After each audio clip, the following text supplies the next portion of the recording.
Hello everyone, आज हम आपके साथ रिवीजन करने जा रहे हैं एक बहुत ही इंपॉर्टेंट चैप्टर की जिसका नाम है जीएसटी रिटर्न। जैसा कि आप सभी लोग जानते हैं, जीएसटी के लॉ में रिटर्न रिलेटेड प्रोविजंस वो दिए गए हैं under section 37 to section 48 of CGST act read with relevant rules.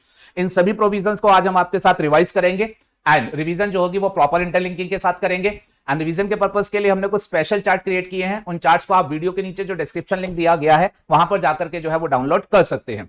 चलिए जी, मैं आपके साथ स्टार्ट करने जा रहा हूं रिवीजन। अच्छा, जब भी आप रिवीजन करेंगे रिटर्न्स वाले चैप्टर की तो बेटा आपको कुछ इंपॉर्टेंट बात टू स्टार्ट विद जो है वो ध्यान में रखनी होती है। सबसे पहली बात उसमें से ये कि रिटर्न का जो कंसेप्ट है that is associated with a registered person. GST का लॉ सिंपली कहता है कि अगर कोई पर्सन अनरजिस्टर्ड है तो उसके ऊपर रिटर्न फाइलिंग की कोई ऑब्लिगेशन नहीं है। रिटर्न वही फाइल करेगा जो कि रजिस्टर्ड होगा।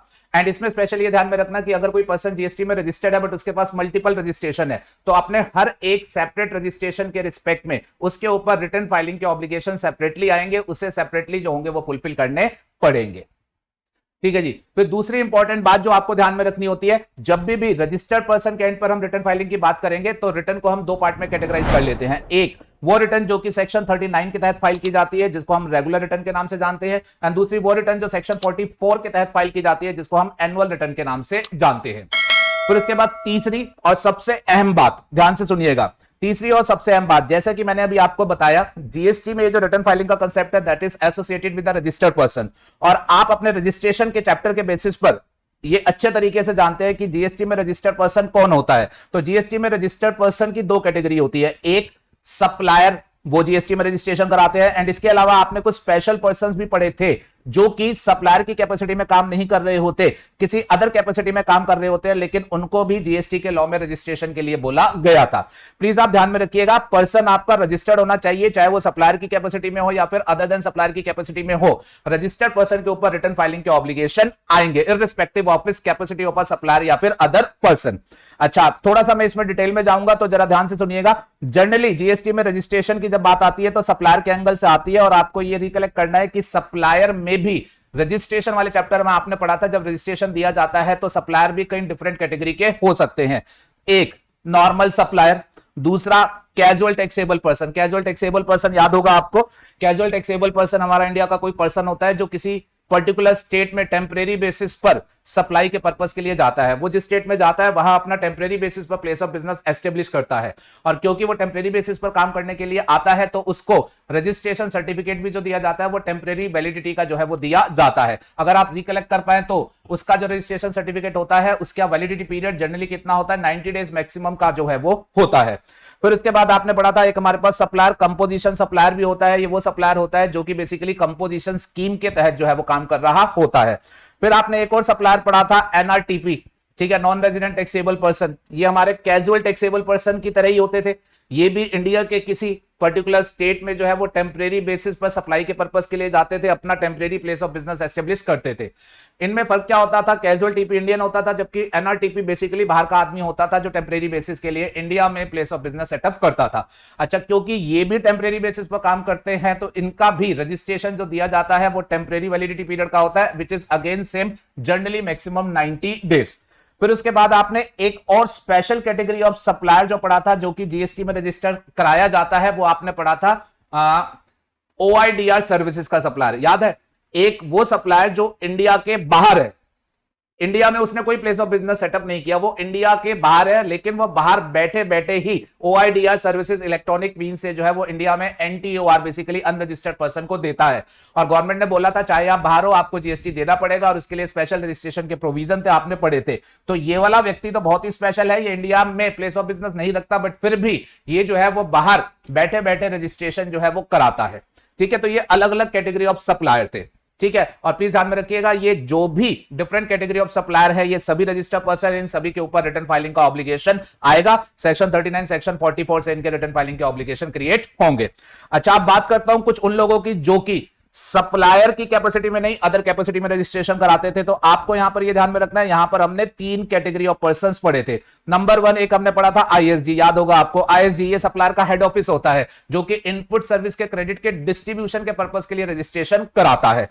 फिर उसके बाद एक आपने पढ़ा था टैक्स डिडक्टर, ये हमारे पास वो आदमी होता है जो बेसिकली अपनी इनवर्ड सप्लाई पर जो टीडीएस का मैंडेट सेक्शन 51 में क्रिएट किया गया उसको फुलफिल करने के पर्पस के लिए रजिस्ट्रेशन कराता है।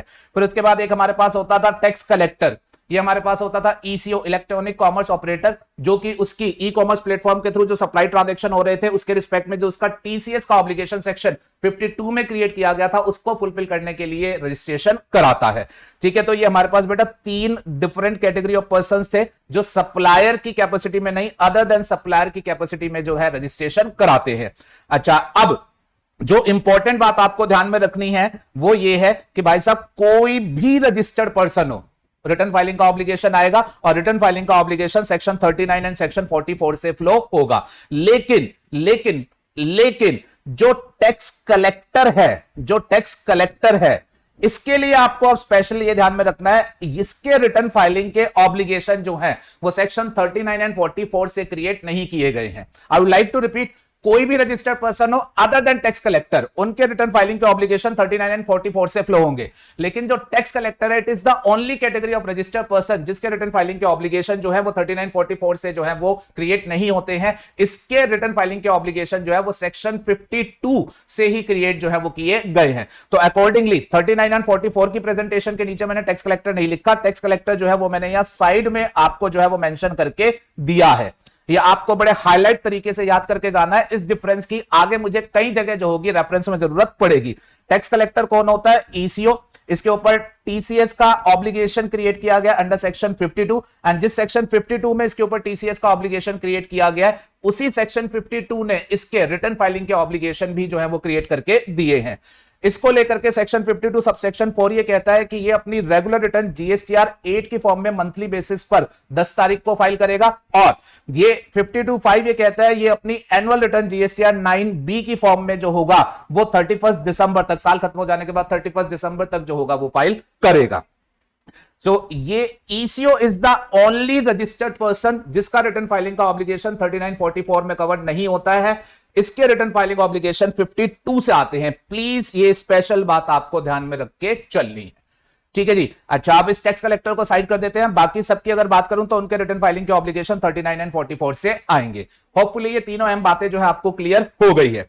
चलिए जी, अब मैं डिटेल में आपके साथ चर्चा कर रहा हूं सेक्शन 39 रेगुलर रिटर्न की।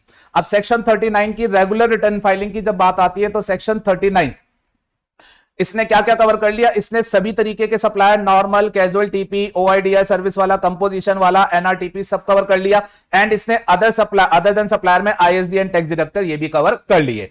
अब इन सबको अपनी रेगुलर रिटर्न सेक्शन 39 में फाइल करनी है, बट इनके लिए फॉर्म जो है वो अलग अलग प्रेस्क्राइब किए गए हैं। And forms and due date you are supposed to memorise. तो फटाफट से जरा पढ़ते हैं। अगर हम बात करेंगे नॉर्मल सप्लायर की, ठीक है, तो normal supplier as well as casual taxable person, इन दोनों कैटेगरी ऑफ सप्लायर के लिए जो रिटर्न प्रेस्क्राइब की गई है वो जीएसटीआर 3B जो है वो प्रेस्क्राइब की गई है। प्लीज ध्यान में रखेंगे, normal as well as casual taxable person दोनों के लिए जीएसटीआर 3B प्रेस्क्राइब की गई है। और जीएसटीआर 3B ये भरेंगे किस बेस पर? तो वो डिपेंड करेगा, अगर इन्होंने जो है वो क्यूआरएमपी स्कीम को ऑप्ट नहीं किया, ये नॉन क्यूआरएमपी कैटेगरी के हैं, तो फिर ये मंथली बेसिस पर भरेंगे एंड महीना खत्म हो जाने के बाद 20 तारीख। अगर ये क्यूआरएमपी स्कीम को ऑप्ट करेंगे तो फिर क्वार्टरली बेसिस पर इनकी रिटर्न जाएगी और ड्यू डेट रहेगी 22 या 24। 22 या 24 डिपेंड करेगी कि ये इंडिया के किस हिस्से में जो है वो लोकेटेड है, ठीक है जी। ओआईडीआर सर्विसेज का जो सप्लायर है फिरंगी, उसकी रिटर्न जो है वो सिंप्लीफाइड होती है, सेपरेट जीएसटीआर 5A, ये मंथली बेसिस पर ही जाती है, 20 तारीख तक इसे रिटर्न फाइल करनी होती है। फिर उसके बाद बात आती है कंपोजिशन सप्लायर की, तो इसकी रिटर्न है जीएसटीआर 4 और इसको अपनी रेगुलर रिटर्न एनुअल बेसिस पर भरनी होती है बाय 30 अप्रैल। एनआरटीपी जो होते हैं इनकी रिटर्न सेपरेट है, जीएसटीआर 5 मंथली बेसिस पर देनी है एंड 13 तारीख तक जो है ये अपनी रिटर्न सबमिट करेंगे। यहां पर स्टार लगा लीजिएगा। एनआरटीपी को लेकर के आपको कुछ इंपॉर्टेंट बातें जो है वो ध्यान में रखनी है। पहली इंपॉर्टेंट बात, एनआरटीपी की जीएसटीआर 5 जो रिटर्न है, जो मैंने यहां लिखा मंथली बेसिस पर 13 तारीख तक इसे देनी है, ये लेटेस्ट अमेंडेड पोजीशन है।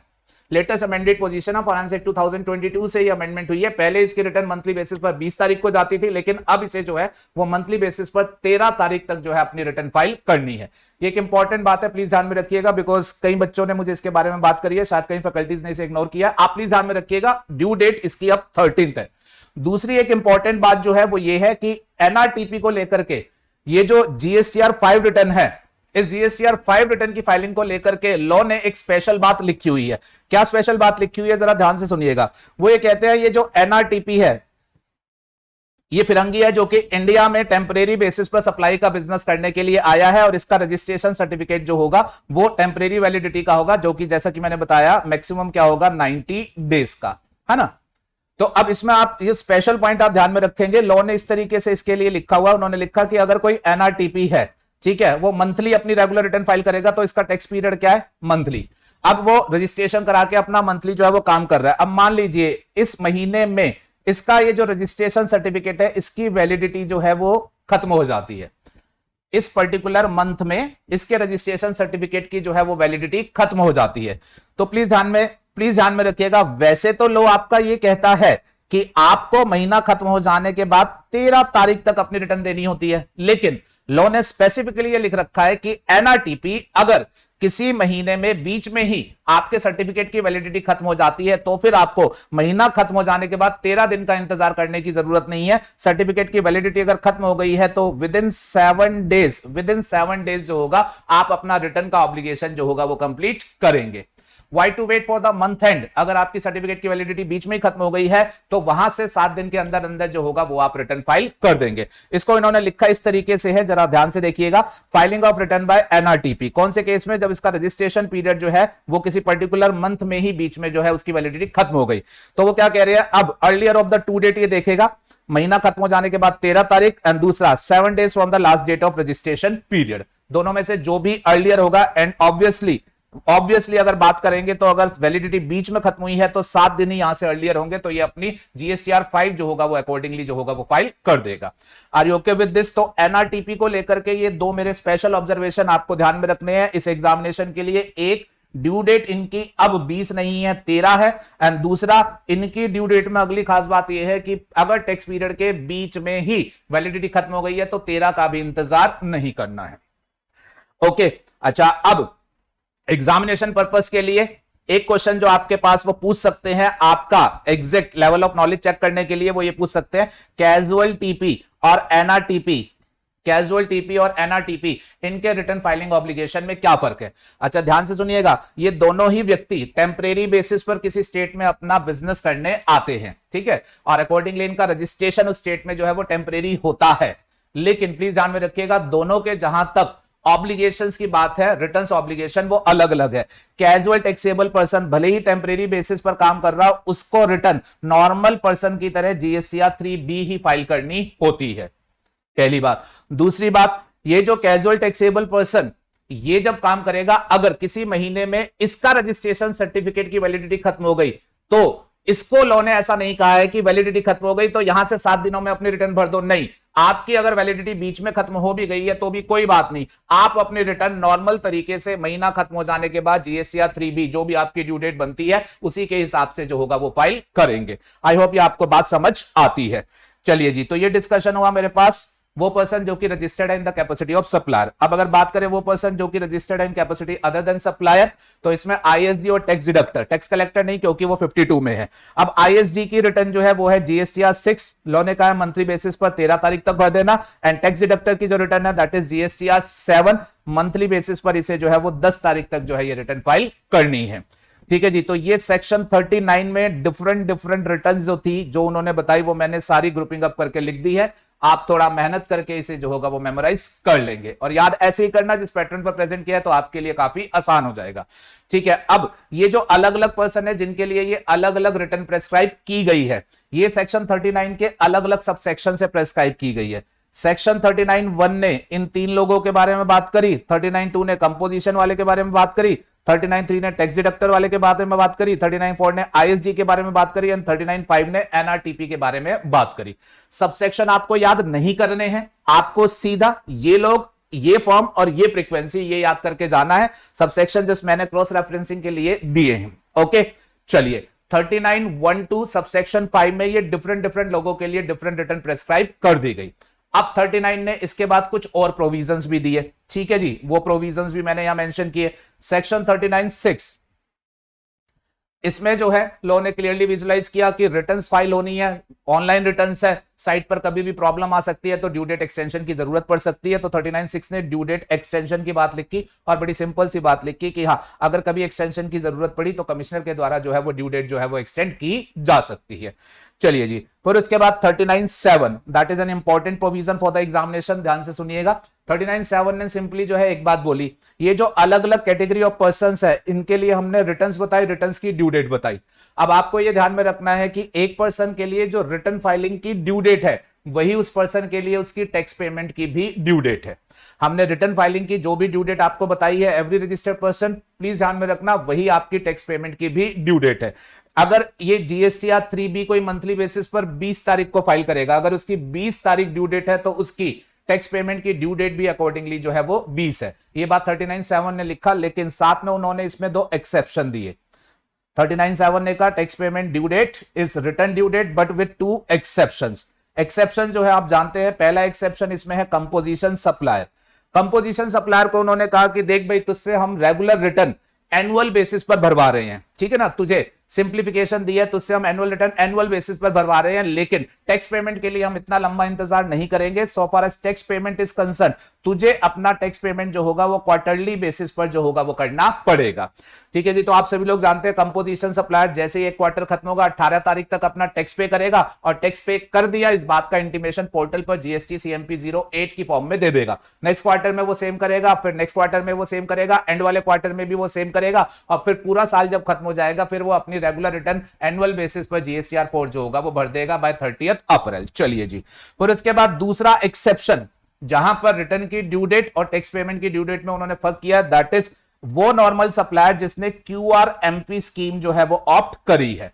ठीक है, अब जैसा कि स्कीम का नाम ही बता रहा है, quarterly return monthly payment scheme, ठीक है ना, तो स्कीम के नाम से ही अपने आप में क्लियर हो जाता है कि आपके रिटर्न तो क्वार्टरली जाएगी बट हम आपसे टैक्स पेमेंट जो है वो मंथली लेने की जो है वो इच्छा रखते हैं। अब प्लीज इसमें जरा थोड़ा सा आप ध्यान से पढ़ना, बिकॉज लोग इसे बहुत रफ पढ़ते हैं, आप थोड़ा सा प्रिसाइज नॉलेज के साथ जाना। अब जो QRMP स्कीम वाले होंगे उन्हें क्वार्टरली बेसिस पर जो है वो अपने रिटर्न जो है वो फाइल करनी है। GSTR 3B कब तक फाइल करनी है उन्होंने 22 या 24 तक। ठीक है जी, तो अब वो ये कहते हैं, ध्यान से सुनना इस बात को, ठीक है ना, इसको प्रिसाइज लैंग्वेज में लिख करके आना है।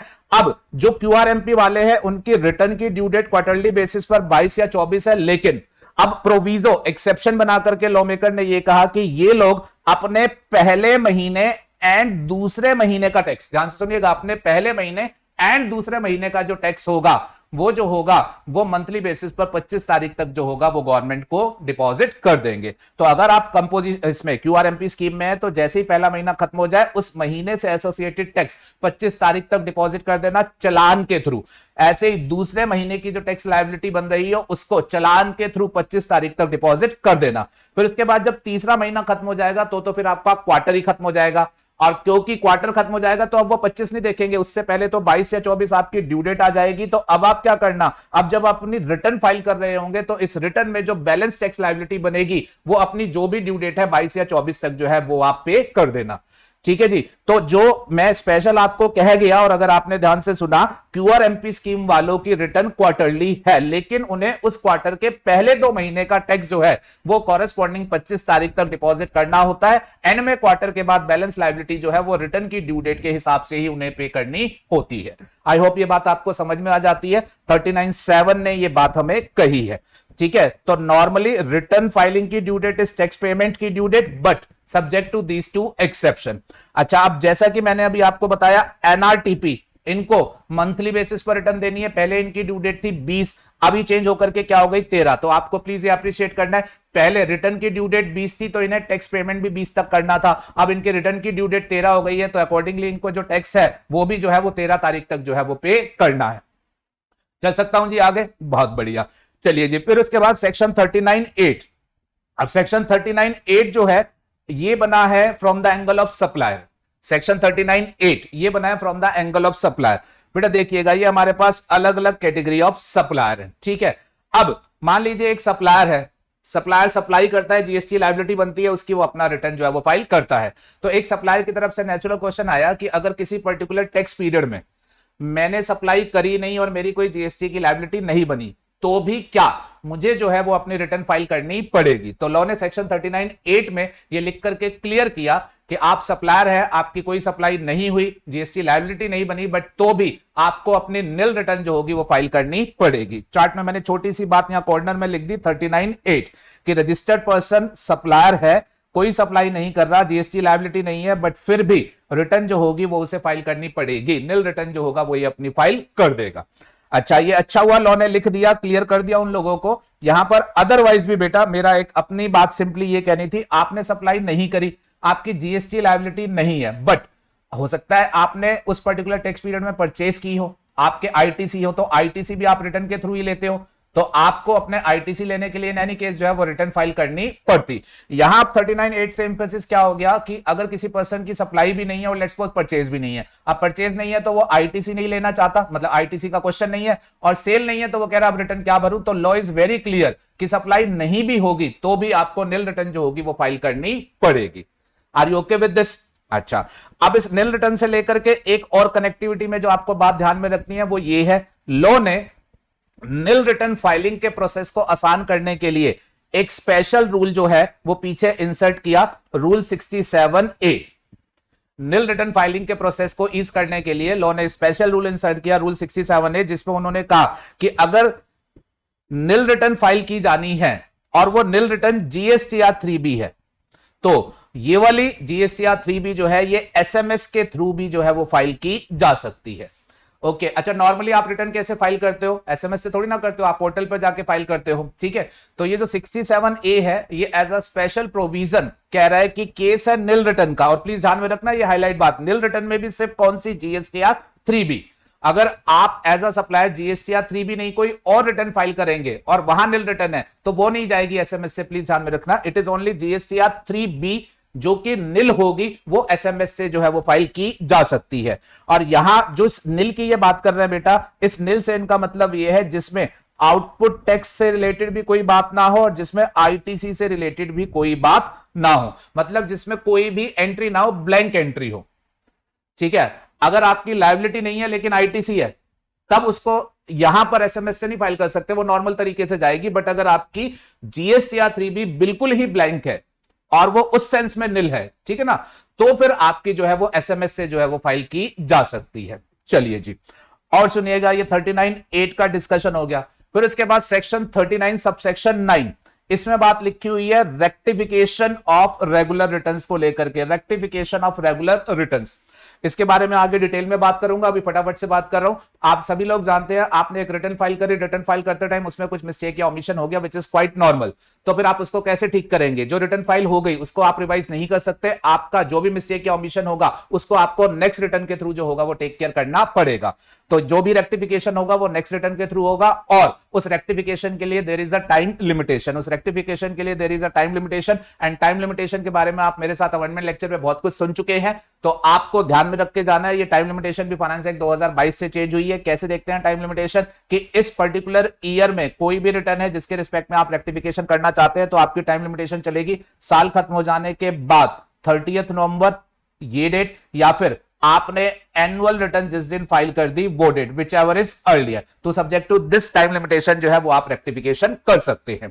ठीक है जी, चलिए फिर इसके बाद सेक्शन 39(9) के बाद सेक्शन 39 का जो आखिरी सबसेक्शन है वो है सेक्शन 39 सबसेक्शन 10।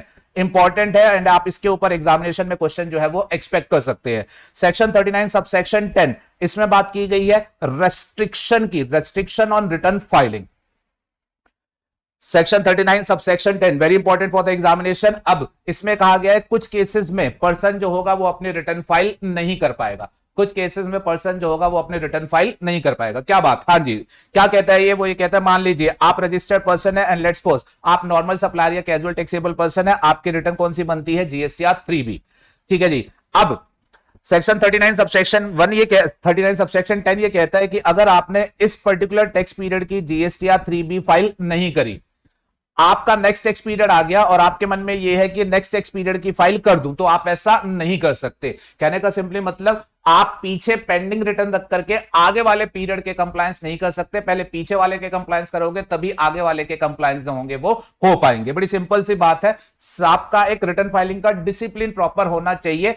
आप पीछे की छोड़ दो और आगे की फाइल करना चाहो तो वो पॉसिबल नहीं है। 3910 मना करता है, पीछे की पेंडिंग होगी तो नई फाइल नहीं होगी। अच्छा, आप 3910 इसमें भी फाइनेंस एक्ट 2022 से जो है एक अमेंडमेंट हुई है, उसको जरा ध्यान से सुनिएगा, बहुत इंपॉर्टेंट है वो भी एग्जामिनेशन के लिए। अब बेटा हमारा ये जो पर्सन है, ठीक है, कौन, नॉर्मल सप्लाई जीएसटीआर 3B वाला, तो मैंने ये बोला अगर उसने मान लीजिए अप्रैल की रिटर्न फाइल नहीं करी तो वो मई की जो है अपनी जीएसटीआर 3B फाइल नहीं कर सकता। नाउ लेट्स सपोज मैं सिचुएशन को थोड़ा सा चेंज कर रहा हूं, उसने अप्रैल की रिटर्न फाइल कर रखी है, अगर अप्रैल की फाइल कर रखी है तो क्या वो मई की फाइल कर सकता है? Answer is yes. लेकिन अब लॉ ने इसमें क्या चेंज किया है, लॉ ने इसमें ये बोला है जी भाई साहब अगर अप्रैल की जीएसटीआर 3B फाइल करी है तो मई की जीएसटीआर 3B फाइल हो सकती है, लेकिन जीएसटीआर 3B जब मई की फाइल करोगे तो जीएसटीआर 3B के फाइल करने से पहले आपका जीएसटीआर 1 का ऑब्लिगेशन बनता है। आपको यह एश्योर करना पड़ेगा कि आपने उस महीने के लिए जीएसटीआर 1 जो है वो फाइल कर दी है। अगर उस महीने की मई की जीएसटीआर 1 अभी तक आपने फाइल नहीं करी है तो मई की जीएसटीआर 3B जो होगा वो आप फाइल नहीं कर पाओगे। बात समझ में आ गई? दोहरा देना चाहता हूं, अप्रैल की जीएसटीआर 3B फाइल नहीं करी तो मई की जीएसटीआर 3B आप फाइल नहीं कर सकते, ऑब्वियस है। चलो, अप्रैल की फाइल करी है तो क्या मई की कर सकते हो? यस, लेकिन अभी साथ में चेक करना कि मई की जीएसटीआर 3B तभी फाइल कर पाओगे जब पहले आपने मई की जो होगी वो जीएसटीआर 1 जो है वो आपने फाइल कर दी हो। तो इस तरीके से उन्होंने जो है 3910 में जो है वो अमेंडमेंट करी है। चलिए जी, आज अगर आप इसे सिंपल ध्यान में रखना चाहो तो ऐसे भी ध्यान में रख लेना कि उन्होंने बिल्कुल सिस्टमैटिक तरीके से आपको आज की डेट में जो है वो बांध दिया है कि आपकी जीएसटीआर 1 पहले फाइल होनी चाहिए, वो नहीं भरोगे 3B नहीं फाइल हो सकती, 3B नहीं भरी आगे वाली 3B जो होगी वो आपकी डिस्टर्ब हो जाएगी। ओके जी, चलिए तो यहां section 39 along with all the subsection जो है वो मेरे यहां पर कवर हो जाते हैं। चलिए, तो ये आपकी रेगुलर रिटर्न्स की बात जो है यहां पर कंप्लीट हो जाती है। Are you okay with this? फिर उसके बाद बात करते हैं बेटा आपकी एनुअल रिटर्न्स की। अब एनुअल रिटर्न जो कि सेक्शन 44 में फाइल होती है, जरा ध्यान से सुनिएगा। सेक्शन 39 तो सभी रजिस्टर्ड पर्सन, ईसीओ को छोड़ दे तो सभी को रेगुलर रिटर्न फाइल करने को कहते हैं, बट एनुअल रिटर्न के नाम से जो एडिशनल रिटर्न फाइल होनी होती है इसका ऑब्लिगेशन सेक्शन 44 ने सबके ऊपर जो है वो क्रिएट नहीं किया। सेक्शन 44 कहता है जी जो हमारी 44 की एनुअल रिटर्न है जो कि रेगुलर रिटर्न के अलावा एक्स्ट्रा फाइल होनी होती है, ये हम सबसे फाइल नहीं कराएंगे, ये हम फाइल कराएंगे सिर्फ उन लोगों से जो कि 39(1) में आते हैं। ठीक है, मतलब नॉर्मल, कैजुअल और OIDR वाला। और ये हम दूसरा फाइल कराएंगे उन लोगों से जो कि 39(2) में आते हैं, बेसिकली कंपोजिशन वाले से। सेक्शन 44 में सिर्फ इन लोगों की बात की गई है, ध्यान से सुनिएगा। अगर NRTP हो, ISD हो, टैक्स डिडक्टर हो तो इनके लिए कोई भी एनुअल रिटर्न जो है वो सेक्शन 44 ने जो है वो प्रेस्क्राइब नहीं करी है। ठीक है जी। अब 44 के दायरे में normal and casual, OIDR and composition ये आते हैं। अब जरा ध्यान से सुनना, फिर उसके बाद इन्होंने साथ में ये बता रखा है, अब इसमें से जो कैजुअल टैक्सेबल पर्सन है ये तो आया ही टेम्परेरी बेसिस पर काम करने वाला है तो इसको छोड़ दो। तो इन्होंने बोला जी सिर्फ जो नॉर्मल होगा उसकी हम बात करेंगे। ठीक है, OIDR वाले को भी बेटा इन्होंने सेपरेट नोटिफिकेशन सेक्शन 148 में इशू करके जो है उसे भी एग्जेम्प्ट कर दिया। फिर उसके बाद कंपोजिशन वाले को लेकर इन्होंने रिटेन रखा है। तो आज की डेट में सेक्शन 44 बेसिकली जो है वो एनुअल रिटर्न बता रहा है कि एक तो जो नॉर्मल सप्लायर है वो फाइल करेगा जीएसटीआर 9 की फॉर्म में, और एक कंपोजिशन वाला जो है वो फाइल करेगा जीएसटीआर 9A की फॉर्म में। ड्यू डेट वही रहती है एनुअल रिटर्न की, साल खत्म हो जाने के बाद 31 दिसंबर। Are you okay with this? तो ये जो बड़े हाईलाइटेड बॉक्स मैंने आपको बता दिए, आपने सिंपली ये ध्यान में रखने हैं। ठीक है जी बेटा जी, क्योंकि कैजुअल वाले को इन्होंने छोड़ ही दिया था, OIDR आ रहा था लेकिन उसको स्पेशल प्रोसीजर नोटिफिकेशन से छोड़ दिया, तो इनको हटा दो। आप नेट में ध्यान में रखो, सिर्फ इन दो लोगों के लिए एनुअल रिटर्न है। और नॉर्मल वाले की एनुअल रिटर्न क्या है? जीएसटीआर 9, कंपोजिशन वाले की क्या है? GSTR 9A। चलो, अब सेक्शन 44 जरा ध्यान से सुनना। अब सेक्शन 44 जब कहता है एनुअल रिटर्न ये लोग फाइल करेंगे तो सेक्शन 44 में फर्दर कुछ एक्सेप्शंस भी दिए गए हैं। सेक्शन 44 में फर्दर कुछ एक्सेप्शंस भी दिए गए हैं। सेक्शन 44 में हमारे पास दो प्रोविजो है, जिसमें से फर्स्ट प्रोविजो ये कहता है कि कमिश्नर अगर चाहे तो जिन लोगों को अभी हमने रिटर्न फाइल करने के लिए बोला है, कौन? Normal and composition. कमिश्नर अगर चाहे तो कमिश्नर के पास ये पावर है कि कमिश्नर जो है वो नोटिफिकेशन से एग्जाम कर सकता है किसी भी रजिस्टर्ड पर्सन को फ्रॉम फाइलिंग एनुअल रिटर्न। पहली बात हमने कवर ही सिर्फ ये दो किए थे, अब इनमें भी प्रोविजो में कमिश्नर के पास ये पावर है कि कमिश्नर नोटिफिकेशन से ये कह सकता है चलो इनमें से भी किसी पर्टिकुलर से अगर हमने फाइल नहीं करानी तो उसको हम एनुअल रिटर्न से जो है वो एग्जेम्प्ट कर रहे हैं। और यहां से पावर लेकर के कमिश्नर के द्वारा जो है बेटा वो हर साल जो है वो नोटिफिकेशन इशू की जाती है जिसमें वो ये कहते हैं कि अगर ये जो दो कैटेगरी ऑफ पर्संस है इनका टर्नओवर जो है अप टू सर्टेन लिमिट है, कम है, तो फिर ये एनुअल रिटर्न का खर्चा क्यों अपना हैंडल करे, चलो इनको जो है वो हम एग्जेम्प्ट कर देते हैं। और आपने ये बात भली बात ही पढ़ रखी है कि इन्होंने उसी प्रोविजो से पावर लेकर के नोटिफिकेशन इशू किया जिसमें उन्होंने ये कहा जी अगर आपका एग्रीगेट टर्नओवर 2 करोड़ से कम है, 2 करोड़ तक है, तो फिर आप एग्जेम्प्ट हो, मतलब आप रिटर्न सिर्फ तभी फाइल करोगे जब आपका एग्रीगेट टर्नओवर जो है वो 2 करोड़ से ज्यादा हो। Are you okay with this? ठीक है, तो फ्लो कैसे ध्यान में रखेंगे? फ्लो ऐसे ध्यान में रखेंगे, सेक्शन 44 से normal supplier and composition supplier, सिर्फ ये दो लोग जो थे वो एनुअल रिटर्न फाइल करने के दायरे में आ रहे थे। अब इनमें से भी वो लोग जिनका एग्रीगेट टर्नओवर 2 करोड़ तक का है उनको फर्स्ट प्रोविजो में कमिश्नर ने बाहर कर दिया, तो मतलब ये भी एनुअल रिटर्न सिर्फ तभी फाइल करेंगे जब इनका एग्रीगेट टर्नओवर जो होगा वो 2 करोड़ से ज्यादा का होगा। Are you okay with this? अच्छा, ये कमिश्नर हर साल के लिए सेपरेट नोटिफिकेशन इशू करता है, तो यहां कोरेस्पॉन्डिंग वो नोटिफिकेशन नंबर मैंने मेंशन किया, but you are not supposed to remember. Conceptually आप ध्यान में रखो कि जिनको फाइल करनी थी, जिस कैटेगरी को फाइल करनी थी, वो भी तब फाइल करेगा जब एग्रीगेट टर्नओवर 2 करोड़ से ज्यादा का उस साल का होगा। चलिए, इसके अलावा सेक्शन 44 में एक सेकंड प्रोविजो भी है। सेकंड प्रोविजो हमारा ये कहता है कि अगर कोई डिपार्टमेंट है सेंट्रल गवर्नमेंट, स्टेट गवर्नमेंट का या लोकल अथॉरिटी जिसकी books of account already subject to audit है बाय C&AG या auditor appointed by local authority under any law, तो उन्होंने बोला जी अगर ये डिपार्टमेंट या लोकल अथॉरिटी है जिनके बुक्स ऑफ अकाउंट का CAG के द्वारा ऑडिट हो रहा है या किसी स्टैच्यू के प्रोविजन में लोकल अथॉरिटी का ऑडिट हो रहा है, तो उन लोगों को भी हमने एनुअल रिटर्न फाइलिंग से जो है वो एग्जेम्प्ट कर दिया है। और प्लीज ध्यान में रखिएगा, ये वाली कैटेगरी जो है, इस वाली कैटेगरी में टर्नओवर कितना भी हो, इन लोगों को ऑल टुगेदर जो है वो बाहर कर दिया गया है। तो ये लोग एनुअल रिटर्न फाइल नहीं करेंगे, पहली बात। इनको छोड़ करके अदर्स की बात करूं तो कमिश्नर के नोटिफिकेशन के हिसाब से 2 करोड़ तक वाले फाइल नहीं करेंगे, ज्यादा वाले जो होंगे वो फाइल करेंगे। I hope this is clear. अगली बात जो आपको ध्यान में रखनी है, जब एनुअल रिटर्न आप फाइल करते हैं 2 करोड़ से ऊपर वाले केस में, तो आपको यह ध्यान में रखना है कि एनुअल रिटर्न फाइल करते टाइम आप यह भी चेक कर लें कि आपको रिटर्न के साथ कहीं रिकॉन्सिलेशन स्टेटमेंट का ऑब्लिगेशन तो नहीं बनता है। क्यों? क्योंकि लॉ में यह कहा गया है अगर जो रजिस्टर्ड पर्सन है उसका उस साल का एग्रीगेट टर्नओवर 5 करोड़ से ज्यादा है, तो फिर उसे सेल्फ सर्टिफाइड रिकॉन्सिलेशन स्टेटमेंट जो होगा वो अपनी एनुअल रिटर्न के साथ जो होगा वो एडिशनली जो होगा वो देना पड़ेगा in the form GSTR 9C। तो समरी पोजीशन क्या बनी? 2 करोड़ तक एनुअल रिटर्न नहीं देनी, 2 से 5 करोड़ तक का केस है एनुअल रिटर्न देनी है बट रिकॉन्सिलेशन स्टेटमेंट नहीं देना। 5 करोड़ से ऊपर का केस है तो आपको अपनी एनुअल रिटर्न एज एप्लीकेबल वो भी देनी है और उस एनुअल रिटर्न के साथ आपको अपना self certified reconciliation statement GSTR 9C की फॉर्म में जो है वो भी देना है।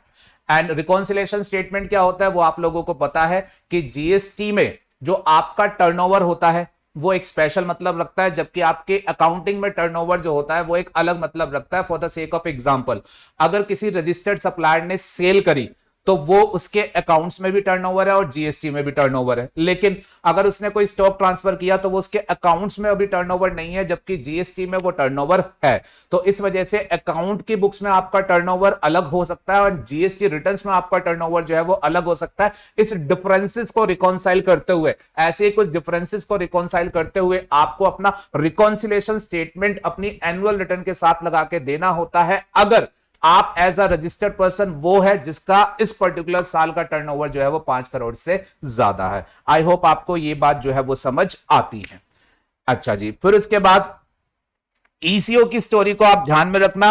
ECO उसकी अपनी सभी रिटर्न सेक्शन 52 से आती है, वो 3944 में बात ही नहीं करता। उसकी नॉर्मल रिटर्न भी यही थी और उसकी एनुअल रिटर्न जीएसटीआर 9B जो थी वो भी यही थी।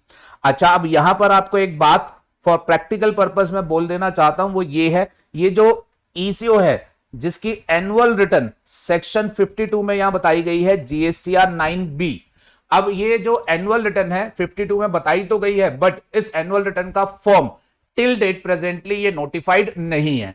और क्योंकि फॉर्म नोटिफाइड नहीं है तो डेफिनेटली बिना फॉर्म के रिटर्न कैसे फाइल करेंगे, तो ये बेसिकली प्रैक्टिकली अभी जो है वो प्रिवेलिंग नहीं है।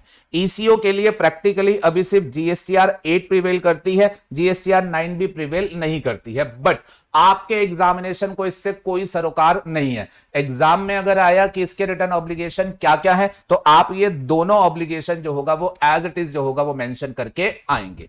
Are you okay with this? ठीक है जी, चलिए ये हमारी चर्चा हो गई सेक्शन 44 को लेकर के।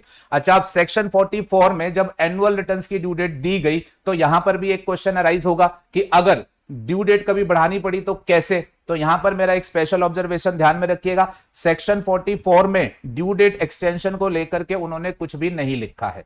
39 की रेगुलर रिटर्न में तो उन्होंने बोला था कमिश्नर एक्सटेंड कर देगा, बट 44 में उन्होंने एक्सटेंशन को लेकर के कुछ भी नहीं लिखा है। तो अब क्वेश्चन आएगा अगर बढ़ानी पड़ी तो एक स्पेशल बात बोल रहा हूं, जरा ध्यान से सुनना बेटा।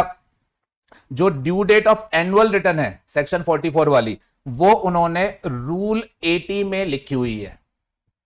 ड्यू डेट उन्होंने कहा लिखी हुई है, सेक्शन 44 में नहीं, रूल 80 में। तो अगर कभी उन्हें वो ड्यू डेट बढ़ाने की जरूरत महसूस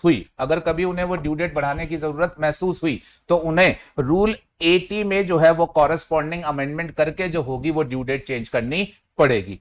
उन्हें रूल 80 में कॉरेस्पॉन्डिंग अमेंडमेंट करके वो ड्यू डेट चेंज करनी पड़ेगी। ठीक है जी, चलिए तो ये हमारे पास सेक्शन 39 की रेगुलर रिटर्न एंड 44 की एनुअल रिटर्न, इनकी कहानी कंप्लीट हो जाती है। ओके है, चलिए अब और प्रोविजन सुनते हैं। मैं सेक्शन 39 की तरफ ही वापस आता हूं बेटा, जो कि आपके एग्जामिनेशन के लिए मोस्ट इंपॉर्टेंट सेक्शन है। अब सेक्शन 39 में ये जो रेगुलर रिटर्न्स है, ठीक है, अब इसमें अगली एक कनेक्टिविटी में एक बात ध्यान में रखिएगा। सेक्शन 39 में जे जो जीएसटीआर 3B फाइलर है, कौन? जीएसटीआर 3B फाइलर है, जिसमें हमारे normal and casual taxable person दोनों आते हैं। अब जिन भी लोगों को अपने रिटर्न जीएसटीआर 3B की फॉर्म में फाइल करनी होती है, उन लोगों के लिए लॉ ने जीएसटीआर 3B फाइल करने से पहले एक सेपरेट ऑब्लिगेशन जो है वो सेक्शन 37 के थ्रू जो है वो इंपोज कर रखा है। एम्फेसिस से ध्यान में रखिएगा, जिन भी लोगों को अपनी रिटर्न जीएसटीआर 3B फाइल करनी होती है, उन लोगों के लिए सेक्शन 37 ने रिटर्न फाइल करने से पहले एक statement of their outward supply file करने का ऑब्लिगेशन भी जो है वो क्रिएट कर रखा है। ठीक है जी, अब ये जो जीएसटीआर 1 फाइल करनी है, ये कैसे फाइल करनी है? तो उन्होंने सिंपल सा बोला, जो जीएसटीआर 3B मंथली बेसिस पर फाइल करेंगे वो जीएसटीआर 1 मंथली देंगे, और जो जीएसटीआर 3B क्वार्टरली बेसिस पर फाइल करेंगे वो अपनी जीएसटीआर 1 जो होगा वो क्वार्टरली बेसिस पर जो होगा वो सबमिट करेंगे। ठीक है, कहने का मतलब नॉन क्यूआरएमपी टैक्स पेयर वो मंथली बेसिस पर जीएसटीआर 1 देगा। वैसे लॉ में इसकी ड्यू डेट 10 लिखी थी, बट प्रेजेंटली एक्सटेंडेड चल रही है 11, आपको यही ध्यान में रखनी है। और जो क्यूआरएमपी कैटेगरी वाला पर्सन है उसकी ड्यू डेट 10 लिखी थी, बट प्रेजेंटली 13 चल रही है, आपको ये 13 ही जो है वो ध्यान में रखनी है। ठीक है जी, अब जीएसटीआर 1 क्या सबके द्वारा फाइल की जाती है? Answer is no. प्लीज ध्यान में रखिएगा, ये फाइल की जाती है only by a normal person including a casual taxable person. Section 37 में प्रिंसिपली ये बात लिखी हुई है। इसके अलावा सेक्शन 37 में ये भी लिखा हुआ है कभी इसकी ड्यू डेट एक्सटेंड करने की जरूरत पड़ी तो कमिश्नर के द्वारा की जा सकती है।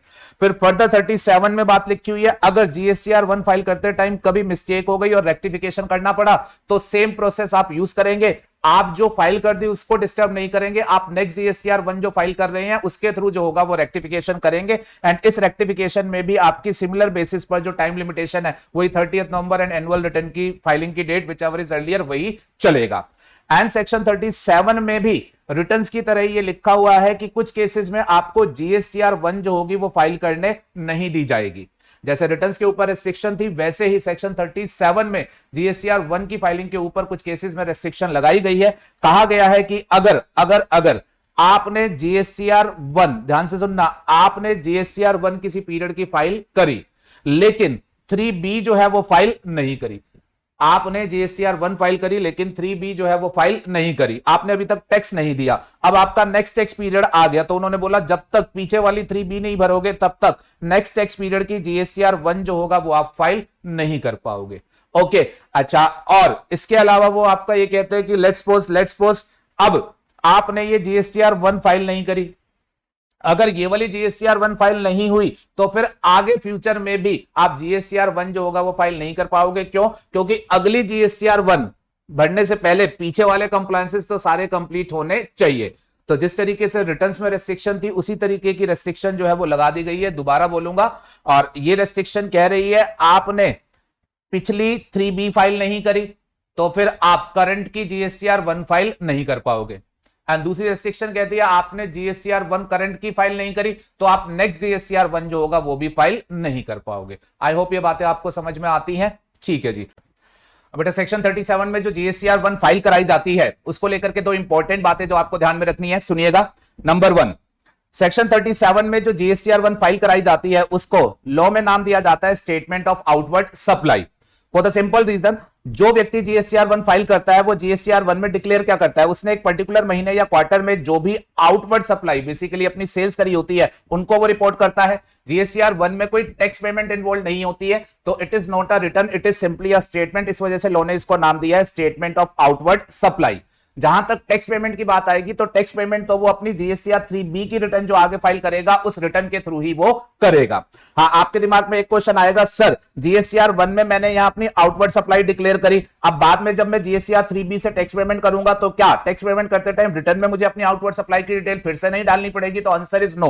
और आंसर नो क्यों है? बिकॉज आप जीएसटीआर 1 में जो भी आउटवर्ड सप्लाई डिक्लेयर करेंगे वो पोर्टल के द्वारा आपकी जीएसटीआर 3B में खुद से ही ऑटो पॉपुलेट कर दी जाएगी, जिसकी वजह से जीएसटीआर 3B में आपको दोबारा से डाटा एंट्री करने की जरूरत नहीं पड़ेगी। और दूसरी बात जो बहुत ही इंपॉर्टेंट है वो ये ध्यान में रखिएगा, आपकी जीएसटीआर 1 आपके लिए तो इंपॉर्टेंट है, ये आपका स्टैट्यूटरी ऑब्लिगेशन है, आपके रेसिपिएंट के लिए ये बहुत भी आपसे भी बहुत ज्यादा जरूरी है। क्यों? क्योंकि आप जीएसटीआर 1 में जो भी आउटवर्ड सप्लाई डिक्लेयर करेंगे वो आगे जो आपके कॉरेस्पॉन्डिंग बायर होंगे जिन्होंने आपसे ये इनवर्ड सप्लाई ली है उनको पोर्टल ऑटो पॉपुलेट करके उनके 2A एंड 2B के नाम से दो स्टेटमेंट में जो होगी वो कम्युनिकेट करेगी। जीएसटीआर 1 में आपने अपनी आउटवर्ड सप्लाई डिक्लेयर करी, पोर्टल के द्वारा वो डिटेल्स उठा करके आपके जो कॉरेस्पॉन्डिंग बायर होंगे उनको कम्युनिकेट की जाएगी और उसको दो स्टेटमेंट अवेलेबल कराए जाते हैं 2A एंड 2B। 2A में उनको उनकी परचेजेस शो की जाती है एंड 2B में उन परचेजेस के एलिजिबल आईटीसी जो बनते हैं वो जो है वो उनको शो किए जाते हैं। और आप जानते हैं आज की डेट में कोई भी बायर वो अपने क्रेडिट ले ही नहीं सकता। अगर बायर ने इस आदमी से परचेज किया वो क्रेडिट नहीं ले सकता अनलेस एंड अनटिल वो उसके जीएसटीआर 2B में जो है वो रिफ्लेक्ट हो रहा हो। तो आपके बायर के लिए आपकी जीएसटीआर 1 जो है वो बहुत ही इंपॉर्टेंट है। तो जीएसटीआर 1 में दो ऑटो पॉपुलेशन है, एक आपकी सेल्स आपकी रिटर्न में लायबिलिटी अकाउंट फॉर होगी एंड दूसरा आपकी सेल्स आपके बायर के यहां पर परचेज के तौर पर जो होगी वो कम्युनिकेट की जाएगी। I hope this point is clear. Yes, फिर उसके बाद हमारे पास नेक्स्ट सेक्शन आता है सेक्शन 38। सेक्शन 38 रिसेंट में ही फाइनेंस एक्ट 2022 के द्वारा सब्स्टिट्यूट किया गया है। सब्स्टिट्यूटेड फॉर्म में जो सेक्शन 38 है वो क्या कहता है जरा सुनिएगा।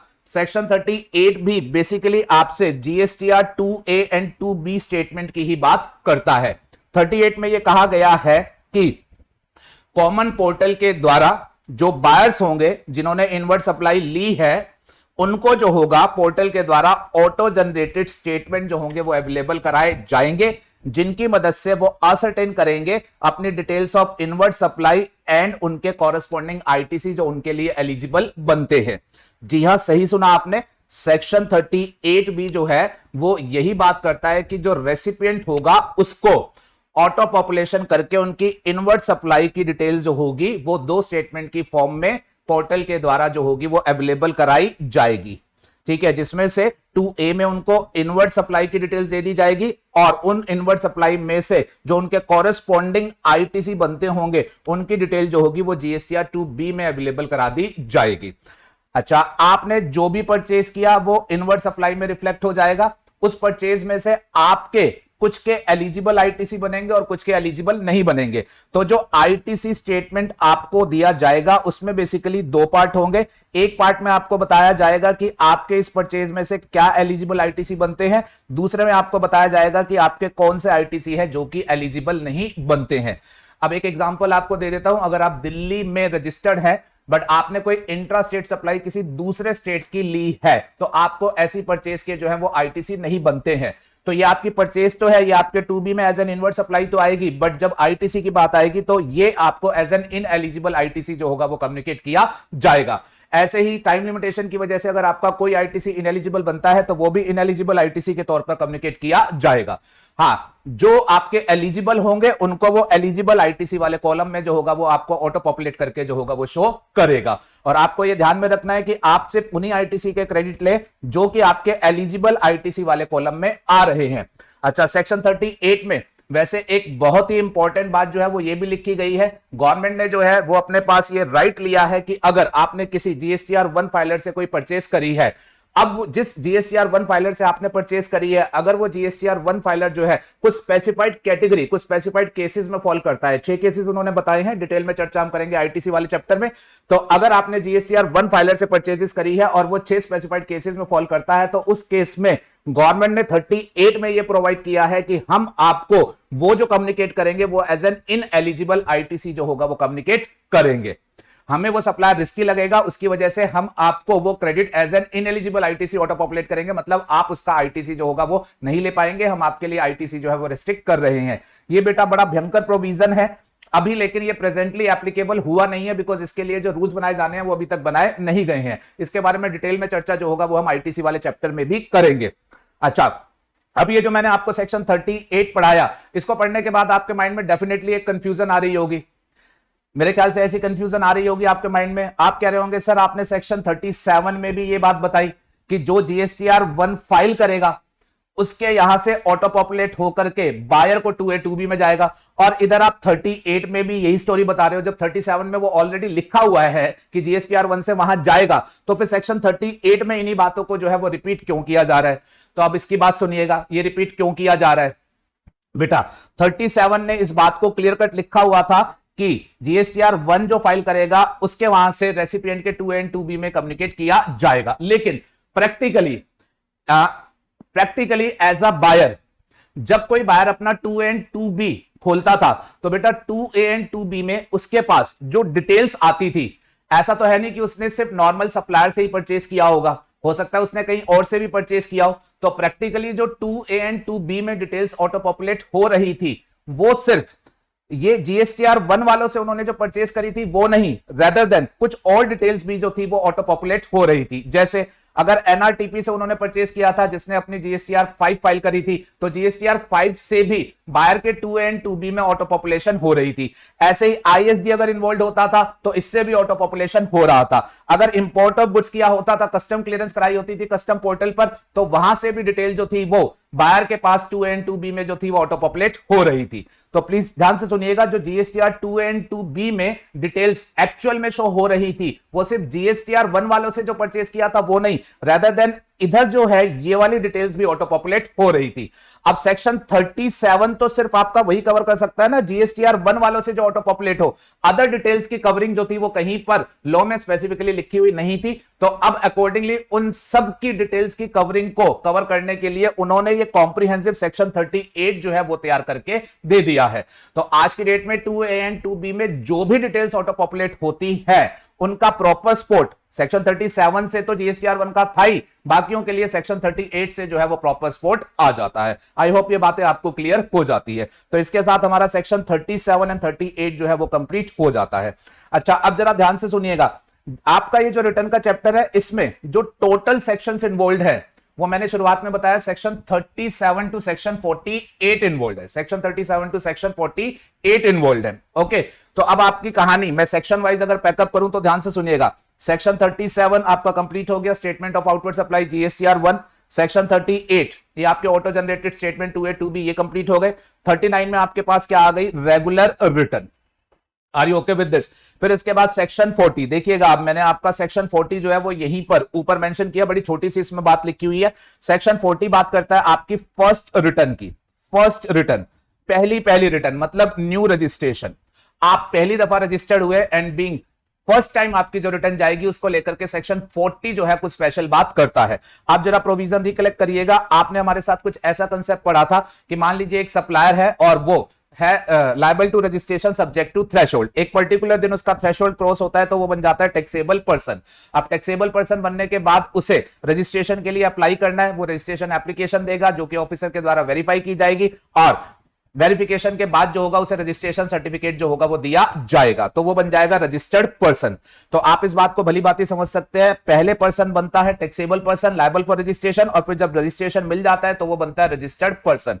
अब रिटर्न का ऑब्लिगेशन उसके पास कब आता है, जैसा कि मैंने बताया रिटर्न ऑब्लिगेशन आता है only when the person is registered person. तो अगर वो टैक्सेबल बना फरवरी में लेकिन रजिस्ट्रेशन मिला उसे मार्च में, तो उसकी पहली रिटर्न फाइलिंग का जो ऑब्लिगेशन आएगा वो उसे मार्च के रिस्पेक्ट में आएगा, तो उसे अपना मार्च के रिस्पेक्ट में पहली रिटर्न फाइल करनी है। अब लेकिन ये इंपॉर्टेंट बात है, उसकी लायबिलिटी जो है वो तो फरवरी से ही स्टार्ट हो गई है, तो ये जो वो अपनी मार्च की रिटर्न फाइल करेगा, इस रिटर्न में एक स्पेशल बात ये होगी कि इस रिटर्न में वो सिर्फ मार्च का डाटा नहीं देगा, जो मार्च से पहले की सप्लाई है जिसके रिस्पेक्ट में वो लायबल बन चुका है, वो डिटेल्स भी जो होगा वो इस पहली रिटर्न में जो होगी वो सबमिट की जाएगी। आई होप बात आपको समझ आई है। तो पहली रिटर्न में खास बात क्या होती है, पहली रिटर्न में आप जिस पीरियड के लिए आप फाइल कर रहे होते हो उससे पीछे वाली सप्लाई की भी डिटेल जो है वो इसमें हो सकती है। और सेक्शन 40 ने और कुछ नहीं किया, इसने सिंपली यही लिख करके बोला है कि जो पहली रिटर्न फाइल की जाएगी वो उन सभी आउटवर्ड सप्लाई को कवर करेगी जो आपने करी from the date that person becomes liable for registration. Very simple and easy thing, ठीक है जी। तो ये आपकी होगी पहली रिटर्न। सेक्शन 39 रेगुलर रिटर्न की बात कर रहा था, 40 ने सिंपली क्या कह दिया, भाई पहली रिटर्न को लेकर के हम आपको ये एक्स्ट्रा क्लैरिटी दे रहे हैं। फॉर्म्स आपके वही रहेंगे जो आपके ऊपर एप्लीकेबल है, आपको सिर्फ हम ये बता रहे हैं सेक्शन 40 में जिस दिन लायबल बने थे वहां से लेकर के आपकी पहला जो टैक्स पीरियड है वहां तक की सारी डिटेल आपको अपनी पहली रिटर्न में जो है वो सबमिट करनी है। चलिए जी, ये बात क्लियर हो जाती है। फिर उसके बाद बेटा हमारे पास नेक्स्ट ग्रुपिंग अप के जो सेक्शन है वो हमारे पास है सेक्शन 41, 42 एंड सेक्शन 43। इसमें से सेक्शन 42 एंड 43 जो है वो रिसेंट में ऑमिट कर दिए गए हैं, तो आपके लिए रेलेवेंट नहीं है। सेक्शन 41 जो है इसमें भी एक बड़ा बदलाव किया गया है। सेक्शन 41 में हमने क्या बात पढ़ी थी, अगर आप रिकलेक्ट करें तो सेक्शन 41 में हमने कुछ आपके साथ ऐसी बात पढ़ी थी कि मान लीजिए ये एक पर्टिकुलर टैक्स पीरियड है, इस टैक्स पीरियड में इस सप्लायर ने जो है इस रेसिपिएंट को कुछ सप्लाई करी। अब जो सप्लायर है लेट्स सपोज वो नॉर्मल सप्लायर है, तो उसे अपनी जीएसटीआर 1 फाइल करनी है, उसे अपनी जीएसटीआर 3 भी फाइल करनी है। और सामने जो रेसिपिएंट है लेट्स सपोज वो भी नॉर्मल सप्लायर है, उसको क्या करना है, उसको अपने आईटीसी लेकर के अपनी रिटर्न जो है वो फाइल करनी है। अब सिचुएशन हमारे पास क्या है कि हमारे पास जो सप्लायर है वो जीएसटीआर 1 फाइल कर देता है, जहां से डिटेल ऑटो पॉपुलेट होकर के रेसिपिएंट के पास उसके 2A 2B में आ जाती है and based on 2B recipient जो है वो आईटीसी अवेल कर लेता है। अब लेकिन जो सप्लायर होता है वो अपनी जीएसटीआर 3B जो है वो फाइल नहीं करता है, मतलब वो टैक्स पेमेंट गवर्नमेंट को नहीं करता है। तो यहां आपको सिचुएशन क्या नजर आ रही है, सामने वाले व्यक्ति ने गवर्नमेंट को टैक्स नहीं दिया, पर जो खरीदार है उसने जो है उस टैक्स का जो है वो आईटीसी ले लिया और उस आईटीसी को लेकर के उसने अपनी रिटर्न में यूटिलाइज भी कर लिया। तो यहां गवर्नमेंट अपने आप को जो है थोड़ा ठगा हुआ सा महसूस करती है कि खरीदार तो आईटीसी का बेनिफिट लेकर के मजे ले रहे हैं, लेकिन जो सप्लायर है उनसे हमारे पास आईटीसी जो है वो नहीं मिल रहा है। तो इस चीज को कंट्रोल करने के पर्पस के लिए आप याद करिएगा, आपने कुछ ऐसा पढ़ा था, उन्होंने ये एक प्रोविजन बना रखा था कि जो रेसिपिएंट होगा उसको आईटीसी हम दे तो देंगे, जो रेसिपिएंट होगा उसको हम आईटीसी दे तो देंगे, पर उसके आईटीसी को हम सब्जेक्ट टू सेक्शन 41 रखेंगे। उसको हम आईटीसी दे तो देंगे बट उसके आईटीसी को हम सब्जेक्ट टू सेक्शन 41 रखेंगे। और सेक्शन 41 अमेंडमेंट से पहले, सेक्शन 41 अमेंडमेंट से पहले यह कहा करता था कि ऐसे केसेस में रेसिपिएंट को जो आईटीसी हम दे देंगे वो हम प्रोविजनल नेचर का देंगे, और ये प्रोविजनल जो होगा this will be subject to understanding की बाद में इस सप्लायर की जब रिटर्न आएगी और टैक्स पेमेंट वेरीफाई हो जाएगी तो रेसिपिएंट का क्रेडिट जो होगा वो प्रोविजनल से फाइनल में कन्वर्ट किया जाएगा। और ये जो मैचिंग का काम होगा, मैचिंग के काम को करने के लिए उन्होंने 42 एंड 43 में जो है वो प्रोविजन बनाए हुए थे कि पोर्टल के द्वारा जो होगी वो मैचिंग की जाएगी। पर जीएसटी को आए हुए इतने साल हो गए, आप सभी को पता है कि ये मैचिंग के प्रोविजन जो उन्होंने सोचे थे हम पोर्टल के थ्रू मैचिंग करेंगे, वो कभी भी उन्होंने जो थे वो एक्चुअल में इंप्लीमेंट नहीं किए। और क्योंकि वो सालों से इंप्लीमेंट नहीं हुए तो कोर्ट ने गवर्नमेंट को फटकार लगाई कि भाई साहब इन्हें आप मटेरियलाइज क्यों नहीं करते हो। तो फाइनली उन्होंने क्या किया, ये मैचिंग के प्रोविजन को ऑल टुगेदर डिलीट ही कर दिया और साथ में सेक्शन 41 में ये अमेंडमेंट करी। अमेंडमेंट करके उन्होंने ये कहा कि आज की डेट में आज की डेट में अगर ऐसी सिचुएशन होगी तो फिर रेसिपिएंट जो होगा वो जो भी आईटीसी लेगा वो प्रोविजनल नहीं, वो बाय नेचर फाइनल ही माना जाएगा। बहुत बड़ी अमेंडमेंट है। पहले प्रोविजनल की बात करता था बट अब लॉ ने चेंज कर दिया। उन्होंने बोला कि हमने मैचिंग करानी नहीं है, तो मैचिंग करानी नहीं है तो बाद में फाइनल होगा, ये कंसेप्ट होगा नहीं। शुरुआत में ही रेसिपिएंट जो क्रेडिट लेगा उसे जो होगा वो फाइनल माना जाएगा। लेकिन इंटरेस्टिंग बात उन्होंने अमेंडेड सेक्शन 41 में साथ में ये बात आज भी लिखी कि ये फाइनल माना जाएगा, लेकिन हम बाद में ये जरूर चेक करेंगे कि सप्लायर से हमारे पास टैक्स आया या फिर नहीं। अगर सप्लायर से हमारे पास टैक्स नहीं आएगा तो हम आपसे रिवर्सल के लिए बोलने का राइट रखेंगे, और आपसे अगर हमने रिवर्सल कराया तो आप ज्यादा सदमे में मत जाओ। अगर सप्लायर से टैक्स नहीं आया हम आपसे रिवर्सल कराएंगे, लेकिन अगर बाद में सप्लायर टैक्स भर देता है तो फिर आपको जो होगा वो रीअवेलमेंट का राइट आएगा। तो ले दे करके चेंज क्या किया गया है, दोबारा बोल देता हूं, ले दे करके चेंज ये किया गया है ऐसी सिचुएशन में आज की डेट में सप्लायर आईटीसी ले, बाय नेचर वो फाइनल होगा, उसे यूज कर ले। बट उसको साथ में ये बात क्लियर रखनी है कि अगर उसके सप्लायर ने टैक्स पे नहीं किया तो गवर्नमेंट किसी भी दिन आकर के उसे रिवर्सल के लिए बोल सकती है। सर वो कब बोलेगी, उसको लेकर के उन्होंने बोला कि हम रूल्स में उसका मैकेनिज्म जो होगा वो लेट डाउन करेंगे, बट अभी तक कोई रूल्स गवर्नमेंट के द्वारा नहीं बनाए गए हैं। तो अकॉर्डिंगली आपको ये सिर्फ थ्योरेटिकल प्रोविजन के तौर पर अभी लेकर के चलना है। आप सिंपल अंडरस्टैंडिंग रखें, आपने जीएसटीआर 1 वाले से परचेस करी, आपके 2B में है, आप आईटीसी ले लो, फाइनल है, जैसे चाहे उसको यूज करो। आज की डेट में अभी तक रिवर्सल के कोई प्रोविजन रूल के थ्रू नहीं बताए गए हैं, तो अभी रिवर्सल की स्टोरी कोई पिक्चर में नहीं है। तो यहां हमारी कहानी कंप्लीट हो जाती है अमेंडेड सेक्शन 41 की। 42 43 मैंने बताई दिया, ऑमिट हो गए हैं तो यहां से बाहर निकलो। फिर उसके बाद सेक्शन 44 हमारे पास आ गया एनुअल रिटर्न का, जो कि मैं आपके साथ पूरा डिस्कस कर चुका हूं। तो आपको कहानी समझ आ रही है, फटाफट से बात कर दूं एक बार दोबारा से। सेक्शन 37 जीएसटीआर 1 स्टेटमेंट, सेक्शन 38 इसमें पोर्टल आपको जीएसटीआर 2 एंड 2B जो होगी वो अवेलेबल कराएगी। 39 में आपकी रेगुलर रिटर्न की बात है। रेगुलर रिटर्न जब आप फाइल करेंगे तो फिर आपको ध्यान में रखना है, जो पहली रिटर्न आप फाइल करेंगे उसमें सेक्शन 40 कहता है टोटल सप्लाई डिक्लेयर कर देना। 41 कहता है कि आपके क्रेडिट फाइनल होंगे सब्जेक्ट टू रिवर्सल, जो कि रूल में एज एंड व्हेन बताया जाएगा तब पिक्चर में आएगा। 42 43 है नहीं, एंड 44 में आपकी एनुअल रिटर्न की बात आ जाती है। चलिए जी, फिर उसके बाद कहानी को आगे बढ़ाते हैं। अब हमारे पास आता है सेक्शन 45। सेक्शन 45 इसमें कहानी दी गई है about final return. Final return section 45 में अब आपकी कहानी दी गई है अबाउट फाइनल रिटर्न। अब ये फाइनल रिटर्न क्या चीज होती है? फाइनल रिटर्न जैसा कि नाम बता रहा है आखिरी रिटर्न। एक आपकी थी पहली रिटर्न जो हमने सेक्शन 40 में पढ़ी, अब मैं आपसे बात कर रहा हूं आपकी फाइनल रिटर्न, आपकी आखिरी रिटर्न। अब आपकी आखिरी रिटर्न का क्वेश्चन कब आएगा? बड़ी सिंपल सी बात है, आप रजिस्टर्ड हुए, आपकी पहली रिटर्न आई, फिर जब तक आप रजिस्ट्रेशन में रहे आप रेगुलर रिटर्न फाइल करते रहे। अब एक दिन अगर जाकर के आपका रजिस्ट्रेशन आप कैंसिल करा लेते हैं या ऑफिसर के एंड से कैंसिल कर दिया जाता है, व्हाटसोएवर मे बी सिचुएशन, तो फिर आप क्या हो जाते हैं? D registered. तो प्लीज ध्यान में रखिएगा। अब नॉर्मली मैंने आपको यह बोला था रिटर्न का concept is associated with registered person, but your final return is the only return, the special return जो कि अनरजिस्टर्ड डी रजिस्टर्ड पर्सन के द्वारा जो है वो फाइल की जाती है। लॉ ने स्पेसिफिकली लिख रखा है कि जो पर्सन डी रजिस्टर्ड हो जाएगा उसे उसके रजिस्ट्रेशन के कैंसिल होने के बाद अपनी एक आखिरी रिटर्न जो होगी वो सबमिट करनी पड़ेगी। अब इस फाइनल रिटर्न का लॉजिक क्या है जरा ध्यान से सुनिएगा। मैंने आपको रजिस्ट्रेशन के चैप्टर में एक कहानी डिस्कस करी थी। मान लीजिए आप रजिस्टर्ड पर्सन है, अब रजिस्टर्ड पर्सन है और आप आगे जाकर के डिसाइड करते हैं कि आपको जो है अब आगे बिजनेस नहीं करना है और आप अपना रजिस्ट्रेशन कैंसिल कराना चाहते हैं। तो ध्यान दीजिएगा, ऐसी एक स्टोरी हमने पढ़ी थी कि आप अपना रजिस्ट्रेशन अगर कैंसिल कराना चाहते हैं तो आपने कैंसिलेशन एप्लीकेशन जो है वो सबमिट कर दी। जब आपकी कैंसिलेशन एप्लीकेशन जाएगी ऑफिसर के पास तो उसके साथ ही आपका रजिस्ट्रेशन जो होगा वो सस्पेंड कर दिया जाएगा। ऑफिसर कहेगा आप कैंसिलेशन चाहते हो तो रजिस्ट्रेशन हमने सस्पेंड कर दिया, अब ये सस्पेंड है, आपको कोई सप्लाई नहीं करनी, आपको जो है किसी तरीके की कोई रिटर्न जो है वो भी फाइल नहीं करनी क्योंकि रजिस्ट्रेशन हमने इनएक्टिव कर दिया। बाकी आपकी एप्लीकेशन आई है, इसको मैं कंसीडर करूंगा और अगर फाइनली मुझे लगा कि आपका कैंसिलेशन कर देना चाहिए तो फिर मैं कैंसिलेशन ऑर्डर जो होगा वो मैं पास कर दूंगा। ठीक है, फिर उसके बाद कहानी क्या होती थी, जब आपने कैंसिलेशन एप्लीकेशन दी तो यहां आपका सस्पेंशन कर दिया गया। अब आपका यहां सस्पेंशन कर दिया गया, लेकिन आपके पास उस समय कुछ इनपुट्स या कैपिटल गुड्स जो हैं वो स्टॉक में पड़े हुए हो सकते हैं और ये इनपुट्स एंड कैपिटल गुड्स वो होंगे बेसिकली जिसका आपने आईटीसी भी अवेल जनरली किया होगा। नहीं भी किया हो तो भी कोई बात नहीं, बट आपके पास ये स्टॉक में पड़े हुए हैं।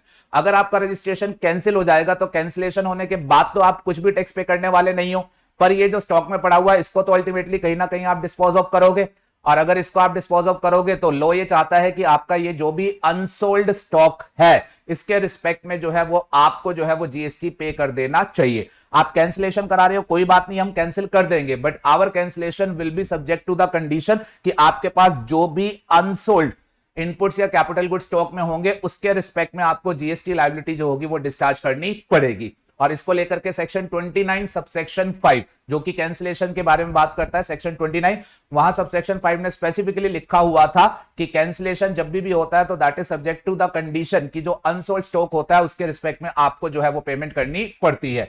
पेमेंट कितनी करनी पड़ती है वो भी आपको याद होगा। वो पेमेंट आप करते हो बेटा, एक तो जो आपने आईटीसी अवेल किया था वो, या फिर इसके ऊपर जो output tax liability otherwise sale करने पर बन सकती है वो, विच एवर इज हायर। ठीक है जी। अच्छा, तो अब कहानी को आगे बढ़ाओ। अब जब आपने कैंसिलेशन के लिए अप्लाई किया, यहां पर आपका रजिस्ट्रेशन इमीडिएटली सस्पेंड कर दिया गया। आपके पास उस दिन जो भी स्टॉक पड़ा हुआ है उसको आप अकाउंट फॉर करके रख लेंगे। इसके रिस्पेक्ट में आपको अगर कैंसिलेशन हो जाता है तो फिर लायबिलिटी डिस्चार्ज करनी पड़ेगी। अब बाद में ऑफिसर जो है वो बेटा अपना कैंसिलेशन ऑर्डर पास करता है, वो कहता है ठीक है जी रजिस्ट्रेशन मैं कैंसिल कर रहा हूं। अब जब वो रजिस्ट्रेशन कैंसिल करेगा तो प्लीज ध्यान में रखिएगा, सस्पेंड उसने पहले ही कर दिया था, फाइनली उसने बोला जी हाँ कैंसिल करता हूं, तो जब वो कैंसिलेशन किया जाता है तो वो बैक डेट से इफेक्टिव माना जाता है। तो ऑर्डर आपका किस दिन आया? इस दिन, लेकिन आपका कैंसिलेशन किस दिन से बनेगा? इस दिन। ठीक है जी। और अकॉर्डिंगली इस दिन जो आपके पास स्टॉक इन हैंड था पीछे, उसकी लायबिलिटी जो होगी आप फाइनली जो होगा वो आप अपना डिस्चार्ज कर देंगे। और ये लायबिलिटी कैसे डिस्चार्ज करेंगे? इसको डिस्चार्ज करेंगे आप through filing your final return. I hope concept is being clear. तो यही बात मैंने यहां पर लिखी हुई है जी भाई साहब, फाइनल रिटर्न जो होगी वो फर्निश करनी पड़ती है किसके द्वारा? जो डी रजिस्टर्ड पर्सन होता है, जिसका रजिस्ट्रेशन कैंसिल कर दिया जाता है, उसके द्वारा फाइनल रिटर्न जो है वो फाइल की जाती है, जिसका फॉर्म है जीएसटीआर 10। और इसका पर्पस क्या होता है? इसमें आपको अपनी स्टॉक इन हैंड के रिस्पेक्ट में जो लायबिलिटी बनती है वो लायबिलिटी जो है वो आपको पे करनी होती है, जो आपकी बनती है एज पर 29(5). ठीक है जी। फाइनल रिटर्न आपको कब फाइल करनी होती है? तो इसको लेकर के सेक्शन 45 में यह कहा गया है कि फाइनल रिटर्न आप फाइल करेंगे विद इन 3 मंथ्स। 3 महीने कहां से? कैंसिलेशन का जो ऑर्डर आया वो वाली डेट, या कैंसिलेशन जिस दिन से दिया गया वो वाली date, whichever is later, whichever is later. यहां प्लीज ध्यान में रखिएगा, जैसा कि मैंने आपको चार्ट में शो किया, इस वाले एग्जांपल में आपने एप्लीकेशन दी, सस्पेंशन किया गया, साथ में ऑर्डर बाद में आया, तो ये ऑर्डर की डेट है। ऑर्डर बाद में आएगा लेकिन कैंसिलेशन बैक डेटेड सस्पेंशन वाली डेट से माना जाएगा, तो ये आपकी कैंसिलेशन की डेट है। ऑर्डर की डेट ये है, जबकि कैंसिलेशन इस दिन से इफेक्टिव हुआ है। तो अब आपको फाइनल रिटर्न कब से फाइल करनी है? डेट ऑफ कैंसिलेशन या cancellation order, whichever is later. तो ऑर्डर इस दिन आया तो आगे आपको 3 महीने के अंदर अपनी फाइनल रिटर्न जो है वो सबमिट करनी है। और इस फाइनल रिटर्न से सस्पेंशन के टाइम पर जो आपका स्टॉक इन हैंड था उसकी आपको अपनी लायबिलिटी जो होगी वो इस फाइनल रिटर्न के थ्रू जो है वो पे करनी है। Are you okay with this? अच्छा, यहां पर ऑब्जर्वेशन छोटा सा आप ध्यान में रखिएगा। लॉ ने कहा है जीएसटीआर 10 फाइल होगी कैंसिलेशन ऑर्डर या cancellation whichever is later. Generally cancellation order बाद में आता है, कैंसिलेशन पीछे से होता है क्योंकि सस्पेंशन इन्वॉल्व रहता है। ठीक है, बट इन एनी केस अगर कोई एक्सेप्शनल सिचुएशन हो तो आपको ध्यान में रखना है विच एवर इज लेटर। जो लेटर वाली डेट है वहां से 3 महीने के अंदर आपको जीएसटीआर 10 फाइनल रिटर्न फाइल करके अपने स्टॉक इन हैंड के रिस्पेक्ट में जो लायबिलिटी 29(5) में बनी है वो डिस्चार्ज करनी है। और इनफैक्ट आपको बता देता हूं, जब भी कभी कैंसिलेशन ऑर्डर आता है तो वो आपको ये बात स्पेसिफाई करके देता है आज की डेट में कि भाई साहब कैंसिल तो कर रहे हैं, but this cancellation is subject to the understanding कि आप अपनी लायबिलिटी जो बन रही है वो आप फाइनल रिटर्न के थ्रू जो होगा वो डिस्चार्ज करेंगे। एक यहां पर टेक्निकल बात आपको बोलता हूं, एग्जाम में तो वो आपसे नहीं पूछते, लेकिन यहां एक टेक्निकल बात आपको बोलता हूं बेटा। ये जो 45 में फाइनल रिटर्न फाइल करने की बात कही गई है, ये 45 की जब मैं लीगल लैंग्वेज पढ़ता हूं तो 45 कहता है जी फाइनल रिटर्न वो लोग फाइल करेंगे जिनको 39(1) में रेगुलर रिटर्न फाइल करनी होती है। एंड जस्ट आर ऑब्जर्वेशन, 39(1) में normal person, casual taxable person and overseas supplier OIDR services, इनको अपने रिटर्न जो है वो फाइल करनी होती है। मैंने कहा था सेक्शन 39 में आपको सबसेक्शन याद तो नहीं रखने, बट रेफरेंस के पर्पस के लिए 39(1) में नॉर्मल सप्लायर आता है, कैजुअल सप्लायर आता है एंड OIDR सप्लायर आता है। अब 45 ये कह रहा है कि फाइनल रिटर्न से वो सबमिट करेंगे जो 39(1) में रेगुलर रिटर्न जो है वो सबमिट करते हैं। तो अगर इनमें से किसी भी आदमी का डी रजिस्ट्रेशन होगा तो ये फाइनल रिटर्न के थ्रू अपनी लायबिलिटी जो होगा वो पे कर देंगे।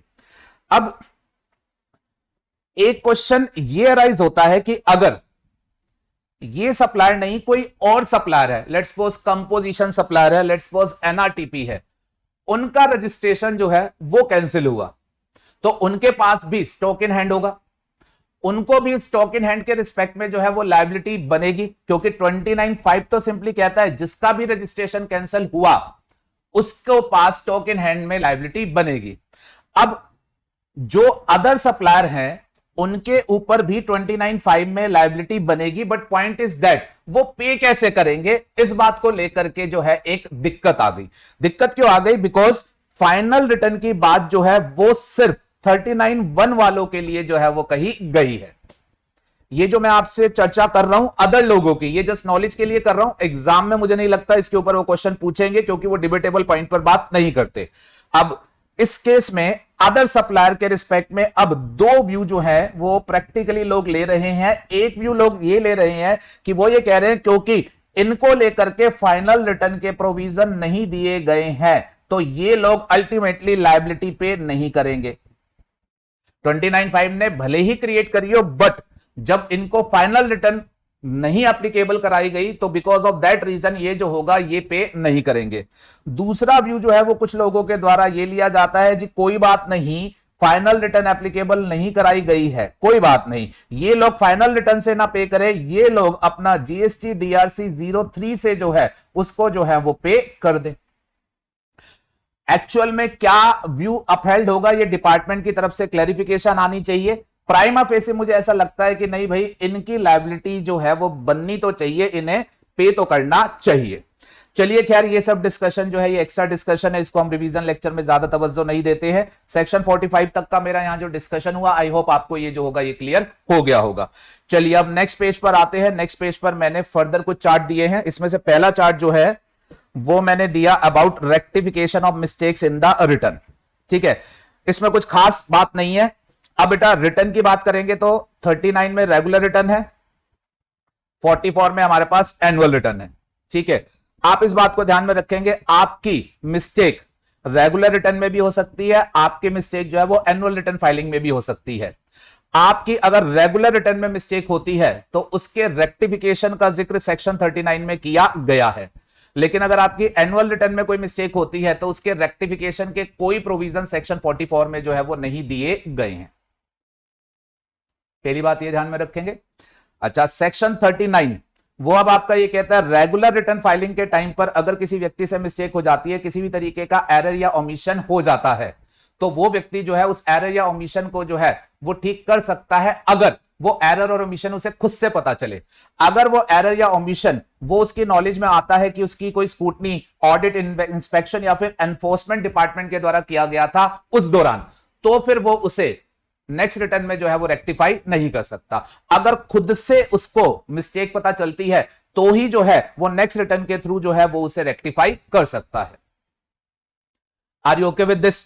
अच्छा, अब क्वेश्चन एक ये माइंड में आएगा कि अगर आपसे कोई मिस्टेक या ओमिशन हुआ, वो आपको खुद से नहीं पता चला लेकिन स्क्रूटनी या ऑडिट में डिपार्टमेंट के थ्रू कम्युनिकेट किया गया, तो आपसे क्या डिपार्टमेंट वो ठीक नहीं कराना चाहेगा? डिपार्टमेंट भी ठीक कराना चाहेगा। ओनली पॉइंट इज दैट कि आप उस रेक्टिफिकेशन को जो है थ्रू रिटर्न नहीं कर सकते, आपको उसे जो होगा वो अदर तरीके से रेक्टिफाई करना पड़ेगा। कैसे?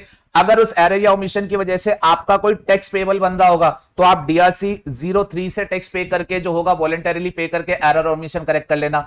और अगर उस एरर या ओमिशन की वजह से आपका कोई टैक्स का रिफंड बन रहा होगा तो आप रिफंड एप्लीकेशन सेक्शन 54 के प्रोसेस को फॉलो करके उसको जो होगा वो ठीक कर लेना। Are you okay with this? चलिए जी, बिल्कुल ठीक है। तो यहां आप याद कैसे रखेंगे? 39 में आपकी कोई मिस्टेक है, खुद से पता चल गई तो नेक्स्ट रिटर्न में उसका कंसीक्वेंस टेक केयर कर लो। ऑफिसर ने बताया तो नेक्स्ट रिटर्न के थ्रू नहीं हो सकती, कोई बात नहीं, टैक्स पेबल बन रहा है तो पे करके मामला क्लोज करो, रिफंडेबल बन रहा है तो रिफंड क्लेम करके मामला क्लोज करो। सेक्शन 44 की रिटर्न में अगर कोई मिस्टेक होगी तो रेक्टिफिकेशन के कोई प्रोविजन है ही नहीं, तो कोई बात नहीं, अगर आपको वहां की मिस्टेक ठीक करनी होगी तो अगेन कैसे करना, टैक्स पेबल बंदा होगा तो पे करके मामला क्लोज कर देना, और रिफंडेबल बंदा होगा तो रिफंड क्लेम करके मामला जो होगा वो क्लोज कर देना। रेक्टिफिकेशन पर कभी कभार क्वेश्चन पूछ लिया जाता है, तो आई होप ये डिस्कशन आपके लिए काफी है। तो अब हमारे पास चेन में सेक्शन 45 तक का कंप्लीट डिस्कशन जो है वो बेटा हो जाता है। फिर उसके बाद चैप्टर में जो आखिरी सेक्शन बच जाते हैं, ठीक है ना, रिटर्न रिलेटेड हमारे पास और क्या सेक्शन है, 46, 47 एंड 48। इसको भी सुनिएगा। सेक्शन 46 सिंपल है, आप बड़े सेक्शन 46 ये बात करता है अगर कोई व्यक्ति जिसे रिटर्न फाइल करनी थी लेकिन वो रिटर्न फाइल नहीं करता है तो डिपार्टमेंट के एंड पर क्या काम किया जाएगा। तो इसने बड़ी सिंपल सी बात करी, अगर किसी व्यक्ति को ड्यू डेट पर रिटर्न सबमिट करनी थी लेकिन उसने रिटर्न सबमिट नहीं करी तो फिर डिपार्टमेंट जो होगा नोटिस के थ्रू से कम्युनिकेट करेगा और बोलेगा जी अपनी रिटर्न जो है वो सबमिट कर दो। सेक्शन 46 में लिखा गया है 39 की रेगुलर रिटर्न या 44 की एनुअल रिटर्न या 45 की फाइनल रिटर्न, कैसे भी रिटर्न हो, सारी रिटर्न इसने कवर कर ली है, ठीक है जी। सेक्शन 39 की रेगुलर रिटर्न, 44 की एनुअल रिटर्न, 45 की फाइनल रिटर्न, कैसी भी रिटर्न हो, अगर वो ड्यू डेट पर सबमिट नहीं की जाती है तो फिर 46 ये कहता है ऑफिसर के एंड पर एक नोटिस फॉर्म जीएसटीआर 3A की फॉर्म में जो होगा वो इशू किया जाएगा, जो कि उस पर्सन को बोलेगा कि नोटिस मिलने के अगले 15 दिनों में जो है वो आप रिटर्न सबमिट कर दो। बस 46 सिंपली इतनी बात करता है। अच्छा प्लीज ध्यान में रखिएगा, अब छोटा सा डायग्राम दे रहा हूं, ये आपका कोई टैक्स पीरियड है। मान लीजिए एक पर्सन को सेक्शन 39 में अपनी रेगुलर रिटर्न फाइल करनी थी 20 तारीख तक जीएसटीआर 3B, ये मान लीजिए उसकी जो है वो ड्यू डेट है 20 तारीख, अप्रैल का महीना पकड़ लेते हैं लेट्स सपोज, तो ये इसकी ड्यू डेट लेट्स सपोज हो गई, मंथली फाइलर है, 20 मई तक उसे अपनी रिटर्न जो थी वो सबमिट करनी थी। अब किसी वजह से वो ड्यू डेट पर रिटर्न सबमिट नहीं करता है तो ऑफिसर उसे नोटिस इशू करेगा, जिस नोटिस में उसे बोलेगा नोटिस मिलने के 15 दिनों में फाइल करो। पॉइंट यह है कि ऑफिसर कितने दिनों बाद उसे नोटिस भेजेगा। तो 46 में इस बारे में कुछ भी नहीं लिखा हुआ था, बट सीबीआईसी ने एक क्लैरिफिकेशन इशू करी है जिसमें उन्होंने बोला है ड्यू डेट के 5 दिन जैसे ही ऊपर हो जाएंगे प्रॉपर ऑफिसर की तरफ से ये नोटिस जो होगा वो उसे इशू कर दिया जाएगा, और इस नोटिस में ऑफिसर ये बोलेगा अब आगे 15 दिनों में जो है वो रिटर्न फर्निश करके जो है वो अपना डिफॉल्ट ठीक करो। अच्छा अब इसके बाद दो बातें हो सकती हैं, वो एडिशनल डिस्कशन मैंने नीचे लिखा, ठीक है। 46 तो सिर्फ नोटिस की बात करता है बट एडिशनल बातें मैंने लिखी। अब नोटिस में नेक्स्ट 15 दिनों में जो है पर्सन को जो है वो रिटर्न सबमिट करनी है, तो अगर नोटिस के बाद पर्सन जो है वो अपनी रिटर्न सबमिट कर देता है अगले 15 दिनों में तो फिर इशू क्लोज हो जाएगा, वो रिटर्न के थ्रू अपनी टैक्स लायबिलिटी जो होगा वो पे कर देगा। बट अगर वो नोटिस मिलने के बाद भी 15 दिनों में जो है अपनी रिटर्न सबमिट नहीं करता, मतलब टैक्स पेमेंट वगैरह नहीं करता है, तो फिर क्या होगा, तो उस केस में जो होगा वो सेक्शन 62 करके एक सेक्शन आपको याद होगा बेस्ट जजमेंट असेसमेंट का, उसमें ये प्रोवाइडेड है कि अगर नोटिस के बाद भी पर्सन पहल नहीं करता है तो फिर ऑफिसर के पास ये पावर रहेगी कि उसके पास जो भी इंफॉर्मेशन अवेलेबल है उस इंफॉर्मेशन को यूज करके वो उस व्यक्ति की to the best of his judgement जो टैक्स लायबिलिटी असेस कर सकता है वो टैक्स लायबिलिटी असेस करते हुए बेस्ट जजमेंट ऑर्डर पास कर दे। तो अकॉर्डिंगली अगर registered person tax payer person वो सेक्शन 39 या सेक्शन 45 की रिटर्न फाइल नहीं करता है तो प्रॉपर ऑफिसर उसका केस बेस्ट जजमेंट असेसमेंट में ले सकता है विदाउट एनी फर्दर नोटिस, और अगर वो बेस्ट जजमेंट में लेगा तो फिर वो साथ में पेनल्टी भी लगाएगा, और पेनल्टी रिटर्न नॉन फाइलिंग की लगाएगा जो कि सेक्शन 125 में लगती है अप टू 25,000 सीजीएसटी के नाम की एंड सिमिलर बेसिस पर अप टू 25,000 एसजीएसटी के नाम की। बताइए जी बात समझ में आती है? यस। अच्छा अब जब सेक्शन 62 में बेस्ट जजमेंट असेसमेंट होगी तो प्लीज ध्यान में रखिएगा अब वो उस असेसमेंट से लायबिलिटी निकालेगा, भाई ये टैक्स लायबिलिटी बनती है, और बोलेगा liability with interest and with penalty जो होगा वो आप पे कर दो। अच्छा अब ध्यान से सुनिएगा, 62 को अगर आप रिकलेक्ट करेंगे तो 62 में आपने साथ में ये बात पढ़ी थी, 62 में आपने सामने ये बात पढ़ी थी कि अगर बेस्ट जजमेंट असेसमेंट ऑफिसर के द्वारा निकाल दिया जाता है तो व्यक्ति को फिर भी एक ऑप्शन दिया गया था, ऑर्डर के बाद भी अगर उसको समझ आ जाती है और वो रिटर्न आकर के सबमिट कर देता है विद इन 30 डेज तो बेस्ट जजमेंट असेसमेंट जो होगा वो विड्रॉ कर लेंगे और उसकी रिटर्न जो उसने सबमिट करी है उसी को बेस बना करके जो होगा वो आगे चलेंगे। आ रही है जी क्लैरिटी? कुछ कुछ तो समझ आ रहा होगा। हाँ जी सर कुछ कुछ तो समझ में आ रहा है, चलो बहुत बढ़िया बात है अगर आपको ये समझ आ रहा है तो। अब जो ध्यान रखने वाली बात है वो ध्यान रखने वाली बात सुनो, वो ध्यान रखने वाली बात ये है सेक्शन 46 में नोटिस कब आएगा, जब किसी व्यक्ति ने जो है वो रिटर्न फाइल नहीं करी। और प्लीज आप ध्यान में रखेंगे GSTR 1 is not a return, GSTR 1 is not a return, तो सेक्शन 46 में आपकी जीएसटीआर 1 जो है वो कवर नहीं होती है। किसी ने जीएसटीआर 1 ड्यू डेट तक फाइल नहीं करी तो उसको 46 में कोई एक्शन नहीं होगा।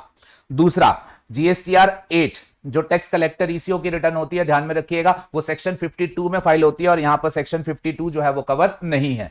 तो ईसीओ के लिए भी अगर उसने रिटर्न फाइल नहीं करी तो 46 एप्लीकेबल नहीं है। लॉजिकली होना चाहिए बट नहीं है, तो लो मुझे लगता है आगे जो होगा वो अमेंड कर दिया जाना चाहिए कि इसमें 52 भी जो है वो इनकॉर्पोरेट हो जाए। चलो जी आगे चलिए। फिर उसके बाद सेक्शन 47, इसमें लेट फीस के बारे में बात की गई थी। रिटर्न ड्यू डेट तक सबमिट करनी थी, ड्यू डेट तक सबमिट कर दोगे तो ठीक है, अगर लेट सबमिट करोगे तो फिर लेट फीस जो होगी वो पे करनी पड़ेगी। सेक्शन 47 जब लेट फीस को लगाता है तो इसमें हमारे पास दो पार्ट है, 47(1) एंड 47(2). 47(2) की पहले बात करता हूं। 47(2) जो है ये बात करता है अगर एनुअल रिटर्न सेक्शन 44 में जो फाइल करनी थी अगर वो ड्यू डेट तक सबमिट नहीं की जाती है तो फिर सेक्शन 47(2) में लेट फीस लगाई जाएगी 100 रुपीज पर डे की, और इसकी एक अपर लिमिट होगी 0.25% of turnover in the state और यूनियन टेरिटरी। और प्लीज ध्यान में रखिएगा ये आपकी सीजीएसटी की लेट फीस है, इतना ही कॉरेस्पॉन्डिंग अमाउंट एसजीएसटी में आपको साथ में देना पड़ेगा। अब अगर आपकी रिटर्न एनुअल रिटर्न नहीं है सेक्शन 44 की, आपकी कोई और रिटर्न है, तो फिर उस केस में 47(1) जो है वो लेट फीस की बात करता है। एंड 47(1) आपका क्या कहता है, ये कहता है जी आपको 47(1) में लेट फीस लगेगी अगर आपने 37 में स्टेटमेंट जीएसटीआर 1 नहीं दिया। सेक्शन 38 ये डिलीट कर दिया गया बिकॉज 38 में कुछ फर्निश नहीं होता, इसमें तो आपको अवेलेबल कराया जाता है। आपने 39 में रेगुलर रिटर्न नहीं दी टाइम से, 45 में फाइनल रिटर्न नहीं दी टाइम से, एंड सेक्शन 52 में ईसीओ ने अपनी रिटर्न नहीं दी टाइम से। ध्यान में रखिएगा ये 52 यहां स्पेसिफिकली ऐड किया गया है, पहले ये नहीं होता था जिसकी वजह से ईसीओ के बिलेटेड सबमिशन के ऊपर लेट फीस नहीं बनती थी, बट अब ये यहां पर कवर कर दिया गया है। तो अब जीएसटीआर 1 का स्टेटमेंट ना दो या फिर आप अपनी किसी भी तरीके की रिटर्न ना दो तो फिर आपको 100 रुपीज की late fees with upper cap of 5000 जो होगी वो 47(1) में बियर करनी पड़ेगी, और ये सीजीएसटी की है, इतनी ही आपको एसजीएसटी में भी बियर करनी पड़ेगी। बात समझ में आती है? हाँ जी सर आती है। चलिए जी बिल्कुल अंतिम पड़ाव की तरफ है और हमारा लास्ट सेक्शन है सेक्शन 48 जो कि बात करता है अबाउट जीएसटी प्रैक्टिशनर। किसके बारे में बात करता है? GST practitioner. अब ये हमारे पास क्या कंसेप्ट होता है बेटा, देखो जीएसटी में हर रजिस्टर्ड पर्सन को रिटर्न फाइल करनी है, इतने सारे ऑब्लिगेशन है। अब रिटर्न फाइलिंग जो है जनरली वो पर्सन खुद तो नहीं करता, वो बाहर से करवाता है। अब वो किसी प्रोफेशनल के पास जाएगा, जैसे सीए के पास जाएगा तो सीए जो होगा वो तो बहुत फीस जो होगा वो चार्ज करेगा। तो उन्होंने सेक्शन 48 में एक कंसेप्ट बनाया जीएसटी प्रैक्टिशनर का, जिसमें उन्होंने बोला लोगों को रिटर्न फाइलिंग के लिए बहुत सारे प्रोफेशनल्स की जरूरत पड़ेगी, बहुत सारे लोगों की जरूरत पड़ेगी। तो उन्होंने कहा कि हम कुछ लोगों को जो होगा वो अप्रूव करेंगे, गवर्नमेंट के द्वारा कुछ लोग जो होंगे वो अप्रूव किए जाएंगे कि ये लोग जो हैं ये रिटर्न फाइलिंग का काम दूसरे लोगों के लिए कर सकते हैं, और जो गवर्नमेंट के द्वारा लोग अप्रूव कर दिए जाएंगे इन प्रेस्क्राइब मैनर जो भी इन्होंने बताई है उनको इन्होंने नाम दिया जीएसटी प्रैक्टिशनर। यहां मैं बताना चाहता हूं कि एक चार्टर्ड अकाउंटेंट जीएसटी की प्रैक्टिस करता है तो जस्ट बिकॉज वो चार्टर्ड अकाउंटेंट है, प्रैक्टिस कर रहा है, उसको जीएसटी प्रैक्टिशनर नहीं बुलाना। इस चैप्टर के लिए सेक्शन 48 के एंगल से जीएसटी प्रैक्टिशनर हमने सिर्फ उसी आदमी को बुलाना है जिसको गवर्नमेंट के द्वारा सेक्शन 48 में अप्रूव किया गया है एज जीएसटी प्रैक्टिशनर। अच्छा, अब आप अगर गवर्नमेंट के पास जाकर के सेक्शन 48 में जो भी प्रोसीजर है उसके हिसाब से अगर आप अपने आप को अप्रूव करा लेते हैं और जीएसटी प्रैक्टिशनर बन जाते हैं तो अब आप क्या क्या काम कर पाएंगे? अब आप जो होगा वो दूसरों के लिए रिटर्न तैयार कर पाएंगे, और रिटर्न के अलावा कुछ और एक्टिविटीज भी आपको अलाउ की गई है जो कि आप दूसरे लोगों के लिए जो है वो कर पाएंगे। यहां पर आपको थोड़ी सी मेहनत एग्जाम में ये करके जानी होगी कि क्या अदर एक्टिविटीज है जो कि ये दूसरे लोगों के लिए कर पाएंगे।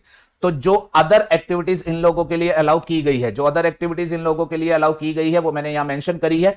नंबर 1, इनको अलाउ किया गया है कि ये दूसरे लोगों के लिए जीएसटीआर 1 फाइल कर सकते हैं। ध्यान में रखिएगा, रिटर्न तो ऊपर ही लिख दिया था GSTR 1 is not a return, तो अदर एक्टिविटीज के तौर पर बताया गया है कि ये उनकी जीएसटीआर 1 भी जो है वो प्रिपेयर फाइल कर सकते हैं। इसके अलावा ये किसी रजिस्टर्ड पर्सन के लिए अगर वो कहता है तो उसके ई कैश लेजर में पैसा भी जो है वो डिपॉजिट कर सकते हैं। ऑब्वियसली बात है बाद में उससे ले लेंगे।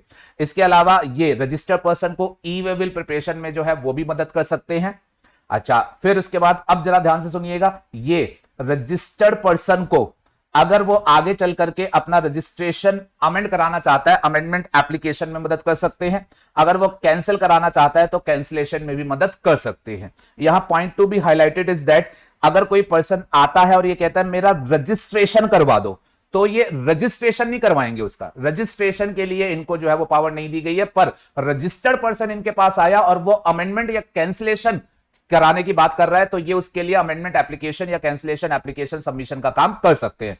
सिमिलरली अगर कोई पर्सन आया और वो ये कह रहा है कि रिफंड एप्लीकेशन लगा दो मेरे लिए, तो ये रिफंड एप्लीकेशन का काम कर सकते हैं। या अगर कोई पर्सन जो है वो कंपोजिशन स्कीम से रिलेटेड इनसे बात कर रहा है कि मैं कंपोजिशन स्कीम में एंट्री लेना चाहता हूं, मेरा इंटीमेशन एंट्री का फाइल कर दो, या मैं बाहर जाना चाहता हूं, मेरा एग्जिट का इंटीमेशन जो है वो फाइल कर दो, तो ये काम भी जो है ये लोग उसके बिहाफ पर कर सकते हैं।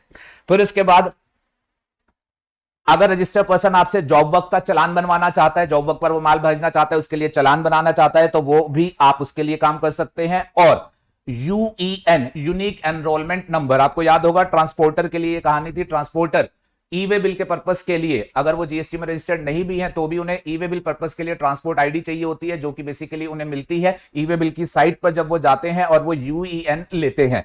तो अगर कोई ट्रांसपोर्टर है जिसके पास यूईएन है और वो बाद में उस यूईएन में कोई अमेंडमेंट या कैंसलेशन करवाना चाहता है, तो फिर जीएसटीपी जो है उसके अमेंडमेंट और कैंसलेशन में भी मदद कर सकते हैं। और अगेन यहां पर बात ध्यान में रखिएगा, अगर कोई ट्रांसपोर्टर ये कहता है मुझे यूईएन दिला दो, मेरा यूईएन अप्लाई करा दो, तो उसमें नहीं मदद करेंगे, यूईएन में अमेंडमेंट या कैंसलेशन में जो होगा वो मदद करेंगे। ठीक है जी, तो इनको आप इंफेसिस से ध्यान में रख लेंगे। फिर उसके बाद ये जो टोटल फंक्शन है 1 2 3 4 5 6 7 5 6 7 8 फंक्शन हो गए ना, ठीक है ना। तो अब इन 8 में से ये जो आपको ग्रीन कलर से मैंने सेपरेट बॉक्स में किए हुए हैं, इन 3 फंक्शंस को लेकर के एक स्पेशल बात ये ध्यान में रखनी है कि बेसिकली अगर कोई जीएसटीपी के पास आया कि मेरा रजिस्ट्रेशन अमेंड करा दो या कैंसिल करा दो या मेरी रिफंड एप्लीकेशन लगा दो या कंपोजिशन स्कीम का एंट्री या एग्जिट का इंटीमेशन दे दो, अगर जीएसटीपी के पास कोई पर्सन इनमें से किसी काम के लिए आया तो जीएसटीपी उनके लिए ये काम कर तो सकता है, लेकिन लॉ ने एक बात लिखी हुई है कि जीएसटीपी जो काम कर पाएगा वो इनके लिए सिर्फ ये एप्लीकेशन ड्राफ्ट तैयार करके वहां सेव करके छोड़ देगा। जो फाइनल फाइलिंग होगी वो इस एप्लीकेशन को अप्रूव करके कंसर्न पर्सन को जो होगा वो खुद से जो होगी वो करनी पड़ेगी। जीएसटीपी को आप बोलोगे अमेंडमेंट करानी है तो वो आपकी अमेंडमेंट एप्लीकेशन रेडी करके ड्राफ्ट फॉर्म में वहां पर छोड़ देगा, सेव कर दी जाएगी, लेकिन उसको फाइनली उस पर्सन को ही अप्रूव करना पड़ेगा, तभी वो एप्लीकेशन जो होगी वो सबमिट हो पाएगी। बात क्लियर है? चलिए जी, जीएसटीपी से रिलेटेड आपको बेसिकली बात करूं तो यही मेन बात ध्यान में रखनी है कि ये क्या क्या काम जो है वो कर सकता है, रिटर्न फाइलिंग और उसके अलावा ये 8 काम।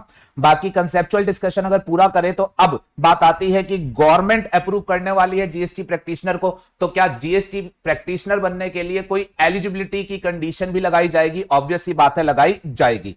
तो एलिजिबिलिटी को लेकर के जहां तक बात आएगी तो उन्होंने सिंपल सा टेस्ट लिखा हुआ है कि आप जीएसटी प्रैक्टिशनर के तौर पर एनरोल करा पाओगे, गवर्नमेंट आपको अप्रूव कर देगी अगर आप ये शर्तें पूरी करोगे। आप इंडियन सिटीजन होने चाहिए, आपकी दिमागी हालत ठीक होनी चाहिए, इंसॉल्वेंट नहीं होने चाहिए एंड कोर्ट में आपका कोई कन्विक्शन भी नहीं होना चाहिए, तभी आप जीएसटी प्रैक्टिशनर के तौर पर जो होगा वो अप्रूव हो पाओगे। और इसके अलावा साथ में आपसे कुछ एजुकेशन या फिर एक्सपीरियंस वाली बात भी पूरी होनी चाहिए।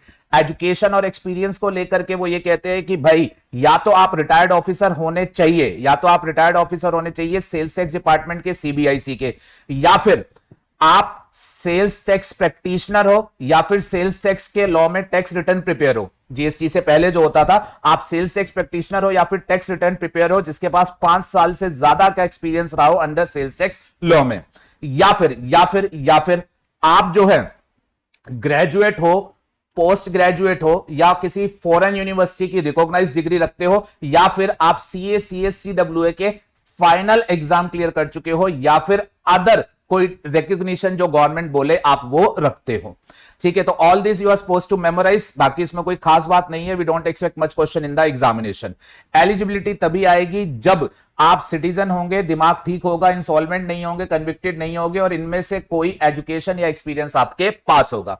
मान लेते हैं पर्सन एलिजिबिलिटी की कंडीशन को पूरा करता है, तो फिर वो जीएसटी प्रैक्टिशनर बनेगा कैसे? तो उसके लिए उन्होंने बोला है जी आप अप्लाई करोगे, आप अपने आप को पोर्टल पर जो होगा वो एनरोल जो होगा वो कराओगे, आपको एनरोलमेंट कराना पड़ेगा। और आपको जो एनरोलमेंट, ध्यान में दीजिएगा, रजिस्ट्रेशन की बात नहीं कर रहा हूं, आप अपने आप को सिंपली एनरोल करा रहे हो, प्रेस्क्राइब फॉर्म पोर्टल पर आप सबमिट करोगे। ऑफिसर आपकी एप्लीकेशन को देखेगा कि एलिजिबिलिटी अगर उसे फुलफिल लग रही होगी तो फिर वो आपको एनरोल कर देगा, और आपको जो एनरोल किया जाएगा वो लाइफ टाइम वैलिडिटी रखेगा, अनलेस एंड अनटिल आपका कंडक्ट आगे चल करके कुछ गलत हुआ। अगर आप ठीक ठाक चल रहे हो बिल्कुल तो फिर लाइफ टाइम वैलिडिटी है, लेकिन अगर आपने कोई मिसकंडक्ट किया, ऑफिसर से बदतमीजी कर ली, तो फिर वो पहले कैंसिल भी कर सकता है। फिर उसके बाद फर्दर ये भी बात की गई है कि कुछ कुछ जीएसटी प्रैक्टिशनर ऐसे होंगे जिनको हमने एनरोलमेंट तो कर दिया अभी, लेकिन साथ में ये बोला है कि आपको आगे चलकर कुछ रेक्विजिट एग्जाम जो होंगे वो पास करने होंगे, not very much important for the examination. फिर उसके बाद चलो आप पोर्टल पर एनरोल हो गए, अब आपको जो आपका क्लाइंट होगा वो आप तक कैसे रीच आउट करेगा।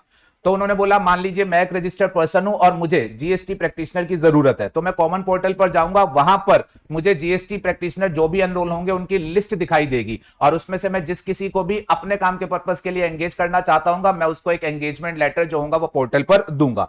Engagement by client to act on his behalf, तो एंगेजमेंट कैसे होगी, क्लाइंट पोर्टल पर जो होगा उसको इस फॉर्म में जो होगा वो एंगेज करेगा, स्पेसिफाई करते हुए कि आपको इन एक्टिविटीज के लिए जो है वो मैं एंगेज कर रहा हूं। Activities which can be performed on behalf of client, वो हमने पहले ही देख ली है। फिर उसके बाद last point, surrender of enrolment by GST practitioner. अब वो क्या कह रहे हैं, एक आदमी मान लीजिए जीएसटी प्रैक्टिशनर बन गया, वो क्या सोच के बन गया कि मैं जीएसटी प्रैक्टिशनर बन जाऊंगा, पोर्टल पर मेरा नाम आएगा तो मुझे लोग जो होंगे वो अप्रोच करेंगे, मुझे क्लाइंट मिलेंगे।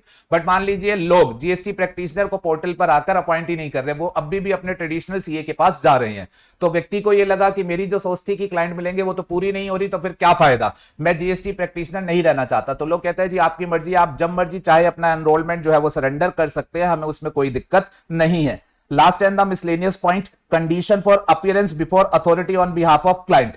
अब मान लीजिए आपके क्लाइंट के पास कोई नोटिस आया, अब उसके रिप्लाई के रिस्पेक्ट में आप जो है वो जाना चाहते हैं, तो उन्होंने बोला कोई दिक्कत नहीं है, आपको सिंपली क्या करना है, क्लाइंट ने आपको एंगेजमेंट का लेटर दिया था, उस लेटर के बेसिस पर आप जो है अथॉरिटी के सामने क्लाइंट के बिहाफ पर जो है वो अपीयर हो सकते हैं।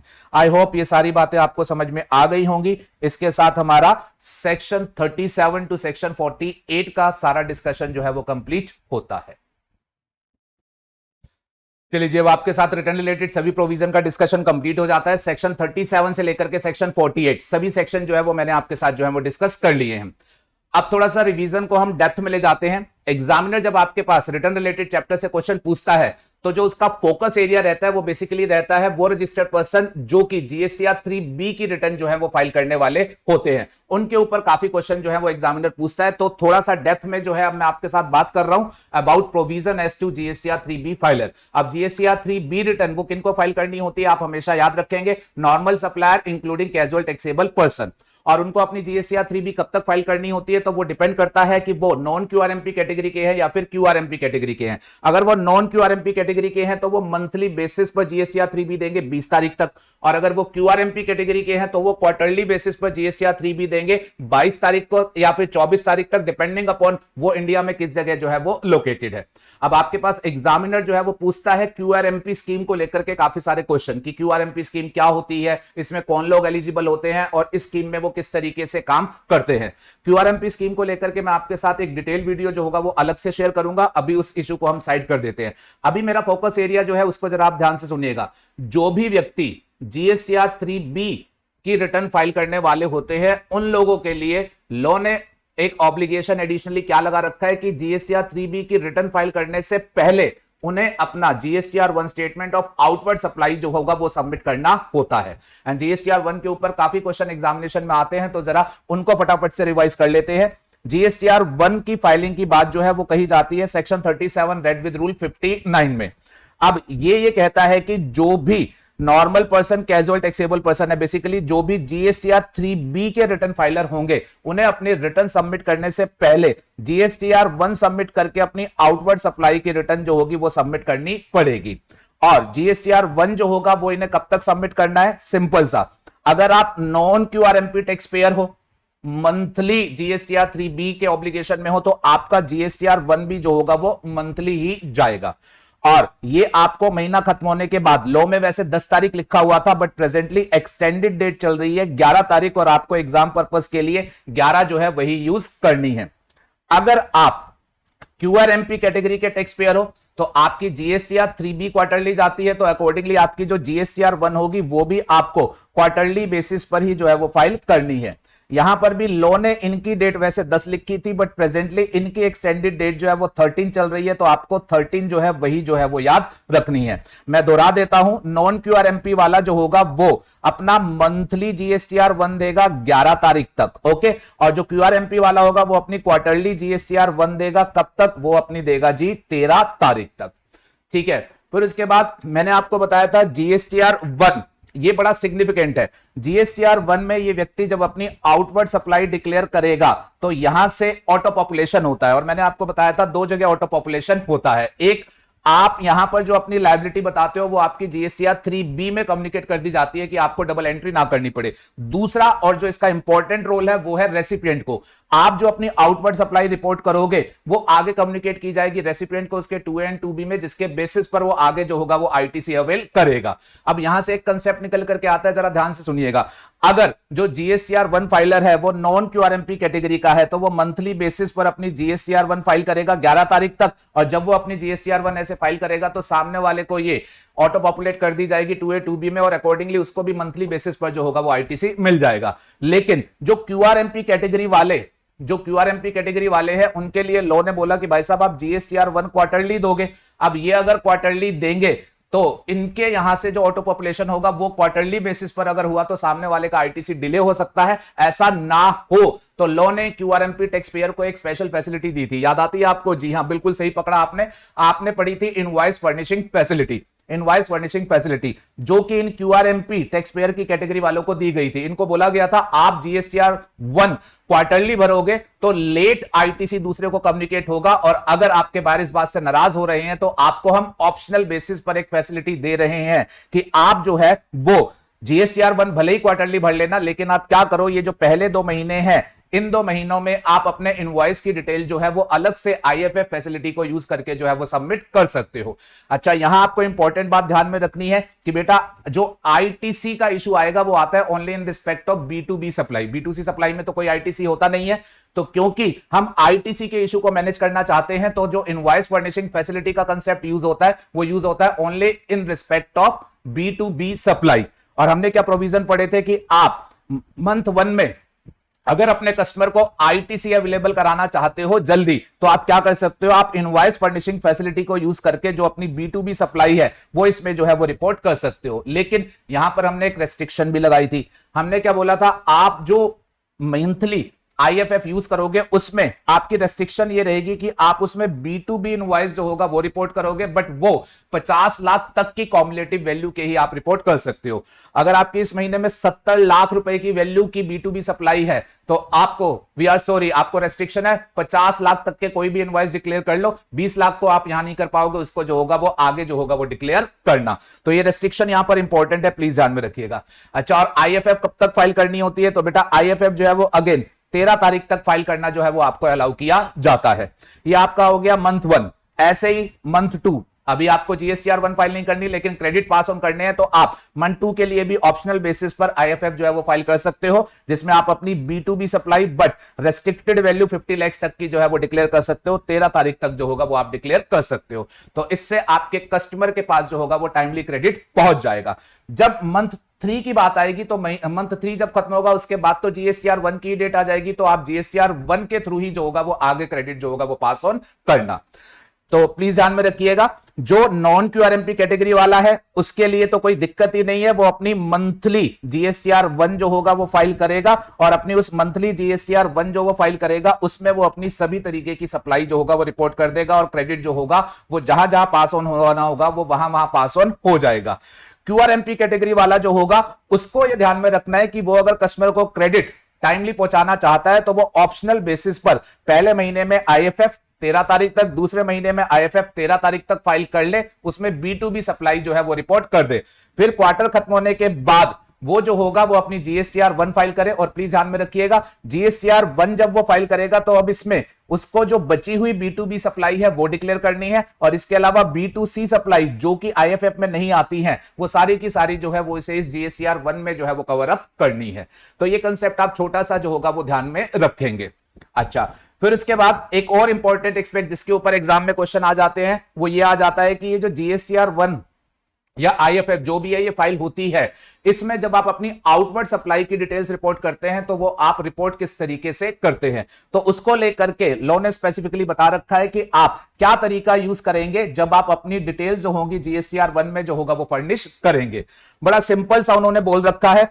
मान लीजिए एक रजिस्टर्ड पर्सन है और वो दिल्ली में रजिस्टर्ड पर्सन है। अब उसकी जो सप्लाई होगी वो या तो B2B सप्लाई होगी या फिर उसकी होगी B2C सप्लाई। दो ही तरीके की सप्लाई है। B2B सप्लाई का मतलब उसने आगे किसी रजिस्टर्ड पर्सन को बेचा है, मतलब जहां आगे आईटीसी का फ्लो बन सकता है। तो मैनर ऑफ फर्निशिंग क्या दी गई थी जी, अगर आप B2B सप्लाई करते हो तो चाहे इंटर स्टेट सप्लाई कर रहे हो या इंट्रा स्टेट सप्लाई कर रहे हो, अगर B2B सप्लाई है तो जो आप डिटेल फर्निश करोगे वो इनवॉइस वाइज डिटेल जो होगा वो फर्निश करोगे। आपने जो भी इनवॉइस रजिस्टर्ड पर्सन को दिए हैं आपको इनवॉइस लेवल डिटेल जो होगी वो सबमिट करनी पड़ेगी, और उसका बड़ा सिंपल सा रीजन है क्योंकि आपकी डिटेल के बेसिस पर आगे जो रजिस्टर्ड पर्सन होगा उसको वो ऑटो पॉपुलेट 2A 2B के थ्रू जो होगी वो की जाएगी।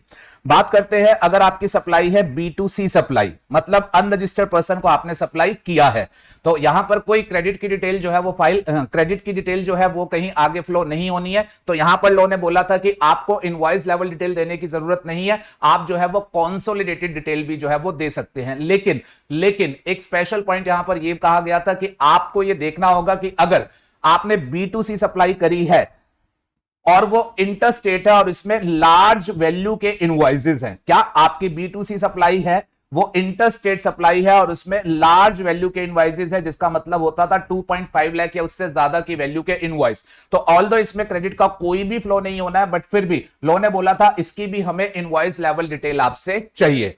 तो इनवॉइस लेवल डिटेल किस किस की देनी है, सारी B2B सप्लाई की, ठीक है ना, छोटी मोटी कोई भी वैल्यू की हो B2B सप्लाई की, और इसके अलावा B2C सप्लाई में interstate supply large value invoices की। Are you okay with this? अच्छा, B2C सप्लाई जब भी आप हैंडल करें तो आप ऐसे कैटेगराइज कर लेना कि B2C सप्लाई जो आप कर रहे हैं वो इंटरस्टेट कर रहे हैं या फिर इंट्रास्टेट कर रहे हैं। एज एन एग्जांपल ये दिल्ली का सप्लायर है, हो सकता है ये हरियाणा में बेच रहा हो सकता है पंजाब में बेच रहा हो इंटरस्टेट सप्लाई, और हो सकता है ये दिल्ली में ही बेच रहा हो इंट्रास्टेट सप्लाई। ठीक है बेटा, अब अगर ये इंटरस्टेट सप्लाई कर रहा होगा तो इसे ये ध्यान में रखना है, इंटरस्टेट सप्लाई में 2.5 लाख से ऊपर की वैल्यू के सभी इनवॉइसेस इसे इनवॉइस लेवल डिटेल के साथ रिपोर्ट करने हैं, और अगर अदर इनवॉइसेस की बात करूं 2.5 लाख तक की वैल्यू के इनवॉइसेस की बात करूं तो फिर इसे उनकी इनवॉइस लेवल डिटेल नहीं देनी है, उनकी ये कंसोलिडेटेड डिटेल जो है वो दे सकता है। कंसोलिडेटेड डिटेल टोटल जो सप्लाई कर रहा है उसकी कंसोलिडेटेड डिटेल ये दे सकता है, लेकिन इसको वो डिटेल जो होगी वो state wise and rate wise जो होगी वो फर्निश करनी होगी। स्टेट वाइज से मतलब ये बताएगा स्टेट 1 हरियाणा में कितनी सप्लाई करी, स्टेट 2 पंजाब में कितनी सप्लाई करी। रेट वाइज से मतलब है ये बताएगा स्टेट 1 में 5% रेट वाले गुड्स इसने किसी को भी बेचे, टोटल कितनी वैल्यू के बेचे, 12% रेट वाले गुड्स इसने टोटल किसी को भी बेचे, कितनी वैल्यू के बेचे। अगर B2C सप्लाई में इसकी इंट्रा स्टेट सप्लाई है, दिल्ली का है, दिल्ली में ही सप्लाई करी है, तो फिर इसको जो होगा वो हमेशा कंसोलिडेटेड डिटेल देनी है और रेट वाइज डिटेल देनी है कि 5% वाले गुड्स किसी को भी टोटल कितनी वैल्यू के बेचे, 12% वाले गुड्स टोटल कितनी भी वैल्यू के जो है वो किसी को भी दिए। I hope manner of reporting is clear. इसके ऊपर एग्जाम में कभी कभार जो है वो क्वेश्चन पूछ लिया जाता है। चलिए जी, फिर इसके अलावा जो थर्ड इंपॉर्टेंट एक्सपेक्ट है एंड जिसके ऊपर मैं एक्सपेक्ट कर रहा हूं कि इस बार आपके पास जरूर क्वेश्चन जो है वो पूछा जाएगा, वो है GSTR 1 की फाइलिंग को लेकर के रेस्ट्रिक्शन, GSTR 3B की फाइलिंग को लेकर रेस्ट्रिक्शन। ऑल्दो मैंने इनिशियल पार्ट में आपको इसके साथ प्रॉपर डिस्कस कर दिया, बट फिर भी सीक्वेंस थोड़ा सा मैं आपके साथ आगे बढ़ाना चाहूंगा, जरा ध्यान से सुनिएगा। मान लीजिए ये हमारे पास है एक रजिस्टर्ड पर्सन, और ये रजिस्टर्ड पर्सन हमारे पास लेट्स सपोज है नॉर्मल सप्लायर। ओके जी, अब एज अ नॉर्मल सप्लायर इसको GSTR 1 फाइल करनी है मंथली या क्वार्टरली व्हाटसोएवर, और इसको GSTR 3B फाइल करनी है मंथली या क्वार्टरली व्हाटसोएवर। मैं अभी एग्जांपल के लिए प्रिज्यूम करके चल रहा हूं कि ये मंथली कैटेगरी वाला पर्सन है, ये नॉन QRMP कैटेगरी वाला पर्सन है, ठीक है। तो अकॉर्डिंगली मैं मंथली पीरियड जो होगा वो आपके साथ डिस्कस कर रहा हूं, ध्यान से सुनिएगा। तो ये मैंने टाइमलाइन पर कुछ महीने जो है वो आपके साथ बना दिए हैं, यहां पर से पक्का क्वेश्चन आएगा, तो जरा ध्यान से सुनिएगा। अब ये जो नॉर्मल सप्लायर है जिसको मंथली बेसिस पर अपने GSTR 1 एंड GSTR 3B के कंप्लायंस करने हैं, तो बेटा लॉ ने इससे कंप्लायंस में क्या एक्सपेक्ट किया है, पहले फाइल करो GSTR 1 सेल्स रिपोर्ट करो जो ऑटो पॉपुलेट होगी आपके 3B में और रेसिपिएंट के पास। यस, तो पहला कंप्लायंस है आपका GSTR 1 एंड दूसरा कंप्लायंस आपका क्या है, आपकी रिटर्न GSTR 3B। अब सिचुएशन अप्रैल के महीने की इसे जीएसटीआर 1 सबमिट करनी थी, बट ये सबमिट नहीं करता है, इसने डिफॉल्ट कर दिया। तो अगर ये जीएसटीआर 1 नहीं सबमिट करेगा तो फिर इसके क्या इंपैक्ट होंगे आगे जीएसटीआर 1 या 3B को लेकर के, वो जरा आपको ध्यान से देखना है। अब लो ये कहता है अगर इस व्यक्ति ने जीएसटीआर 1 सबमिट नहीं करी, अगर इस व्यक्ति ने जीएसटीआर 1 सबमिट नहीं करी तो ये जीएसटीआर 3B जो होगा वो फाइल नहीं कर सकता। क्या बोला मैंने? अगर इसने जीएसटीआर 1 सबमिट नहीं करी तो फिर ये जीएसटीआर 3B जो होगा वो भी सबमिट नहीं कर सकता। लॉजिक बताओ, इसका लॉजिक क्या है? सिंपल सा लॉजिक है। वो क्या कह रहे हैं, हमने आपसे पहले जीएसटीआर 1 मांगी है, फिर जीएसटीआर 3B की बात आएगी। अगर आप अपना पहला ऑब्लिगेशन फुलफिल नहीं करते हो तो फिर सेकंड वाला जो होगा वो आपको जो होगा वो कंप्लीट करने नहीं दिया जाएगा। और ये रेस्ट्रिक्शन लेटेस्ट रेस्ट्रिक्शन है जो कि फाइनेंस एक्ट 2022 से जो है वो इंट्रोड्यूस की गई है। अमेंडमेंट की वजह से ही मैं आपको कह रहा हूं कि ये क्वेश्चन एग्जाम में आएगा।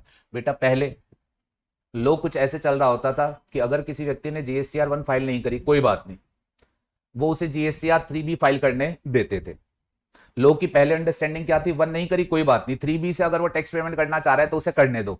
लेकिन लोग के इस एटीट्यूड की वजह से जो मार्केट में इंप्रेशन गया वो कुछ इस तरीके का चला गया कि लोगों ने ये समझा शायद लॉ मेकर्स के लिए जीएसटीआर 1 इंपॉर्टेंट ही नहीं है, क्योंकि अगर जीएसटीआर 1 इंपॉर्टेंट होती तो वो उसको फाइल किए बगैर 3B जो है वो फाइल करने नहीं देते। मेरी बात समझ में आई?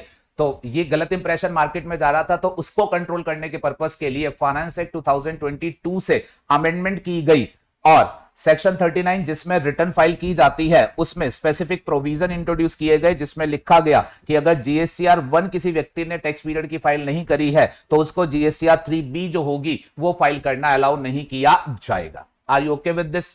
अच्छा, अगली बात सुनो। अब इस व्यक्ति ने अगर जीएसटीआर 1 नहीं फाइल करी अप्रैल की, हमने इसे अप्रैल की 3B से रोक लिया, ठीक है, लॉजिकल है। अब अगला महीना आया, अब इस व्यक्ति ने कहा कि चलो मैं मई की अपना जीएसटीआर 1 फाइल करूं, तो बड़ी इंपॉर्टेंट बात है, ध्यान से सुनिएगा। अब जब ये मई की जीएसटीआर 1 फाइल करने बैठेगा तो फिर अब लो यहां कहता भाई पहले पिछले कंप्लायंस तो कंप्लीट कर ले, अगर तेरे पिछले कंप्लायंस कंप्लीट नहीं है तो फिर तू आगे वाले कंप्लायंस के बारे में भी जो होगा वो बात नहीं कर पाएगा। तो लॉ ने प्रोविजन अगेन न्यूली इंट्रोड्यूस की है कि अगर पिछली जीएसटीआर 1 फाइल नहीं है तो फिर आगे वाली जीएसटीआर 1 जो है वो फाइल नहीं की जा सकती है। और बेटा अब क्योंकि इसे जीएसटीआर 1 फाइल करने से रोकना था तो जीएसटीआर 1 सेक्शन 37 में फाइल होती है, तो रोकने का काम भी कहां होगा? सेक्शन 37 में। तो सेक्शन 37 में भी अमेंडमेंट की गई फाइनेंस एक्ट 2022 से, और ये लिख दिया गया कि अगर पिछली वाली जीएसटीआर 1 फाइल नहीं है तो अगली वाली जीएसटीआर 1 जो है वो फाइल नहीं की जा सकती है। Are you okay with this? तो आपके पास एग्जामिनेशन में क्वेश्चन आएगा कि अगर एक टैक्स पीरियड की जीएसटीआर 1 एक पर्सन ने फाइल नहीं करी तो उसके क्या implication as to further filing हो सकते हैं। तो ध्यान में रखिएगा, 1 नहीं फाइल करी उस पीरियड की 3B फाइल नहीं होगी, एंड दूसरा इंप्लीकेशन 1 नहीं फाइल करी तो अगले पीरियड की जो होगी वो जीएसटीआर 1 जो होगी वो भी फाइल नहीं होगी। Are you okay with this? चलिए, फिर उसके बाद एक सेपरेट बॉक्स में आपको डिस्कशन दे रहा हूं, जरा इस पर ध्यान दो। अब मान लीजिए जुलाई में कोई पर्सन है वो अपनी जीएसटीआर 1 फाइल कर देता है, जीएसटीआर 1 उसने फाइल कर दी, अपनी सारी आउटवर्ड सप्लाई जो है वो डिक्लेयर कर दी, लेकिन वो जीएसटीआर 3B उस महीने की जो है वो फाइल नहीं करता है। अब ध्यान रखिएगा, अब उसका डिफॉल्ट क्या है? जीएसटीआर 3B का। अब गवर्नमेंट यहां बड़ी सीरियस है। क्या सीरियस है? गवर्नमेंट कहती है अच्छा तुमने जीएसटीआर 1 फाइल कर दी, जीएसटीआर 1 जब तुमने फाइल कर दी तो तुमने अपनी सेल्स बता दी, और जीएसटीआर 1 के बेसिस पर आगे 2A 2B रेसिपिएंट के पास क्रेडिट भी पहुंच गए होंगे। अब उसने क्रेडिट ले लिया लेकिन 3B फाइल करके तुमने तो टैक्स दिया ही नहीं, तो ये तो गलत बात है। तो उन्होंने ये बोला अगर तुमने 3B फाइल नहीं करी, तो याद रखना अगर तुमने 3B फाइल नहीं करी, अगर तुमने 3B जो है वो फाइल नहीं करी तो फिर अगले महीने हम तुम्हें जीएसटीआर 1 जो होगा वो फाइल करने नहीं देंगे, अगले टैक्स पीरियड की जीएसटीआर 1 फाइल करने नहीं देंगे। इस टैक्स पीरियड में तो चलो तुमने जीएसटीआर 1 के बेसिस पर आईटीसी पास ऑन कर लिया, लेकिन जब तुम टैक्स नहीं दोगे तो यही गंदी हरकत हम तुम्हें अगले महीने करने नहीं देंगे, जीएसटीआर 1 जो होगा वो आप फाइल नहीं कर पाओगे। और जीएसटीआर 1 को फाइल करने से रोकना था तो कौन सा सेक्शन रोकेगा? सेक्शन 37। तो सेक्शन 37(1) रेड विद रूल 59 में ये लिखा हुआ है अगर रिटर्न फाइल नहीं होती तो अगले महीने की जीएसटीआर 1 जो है वो फाइल नहीं हो सकती।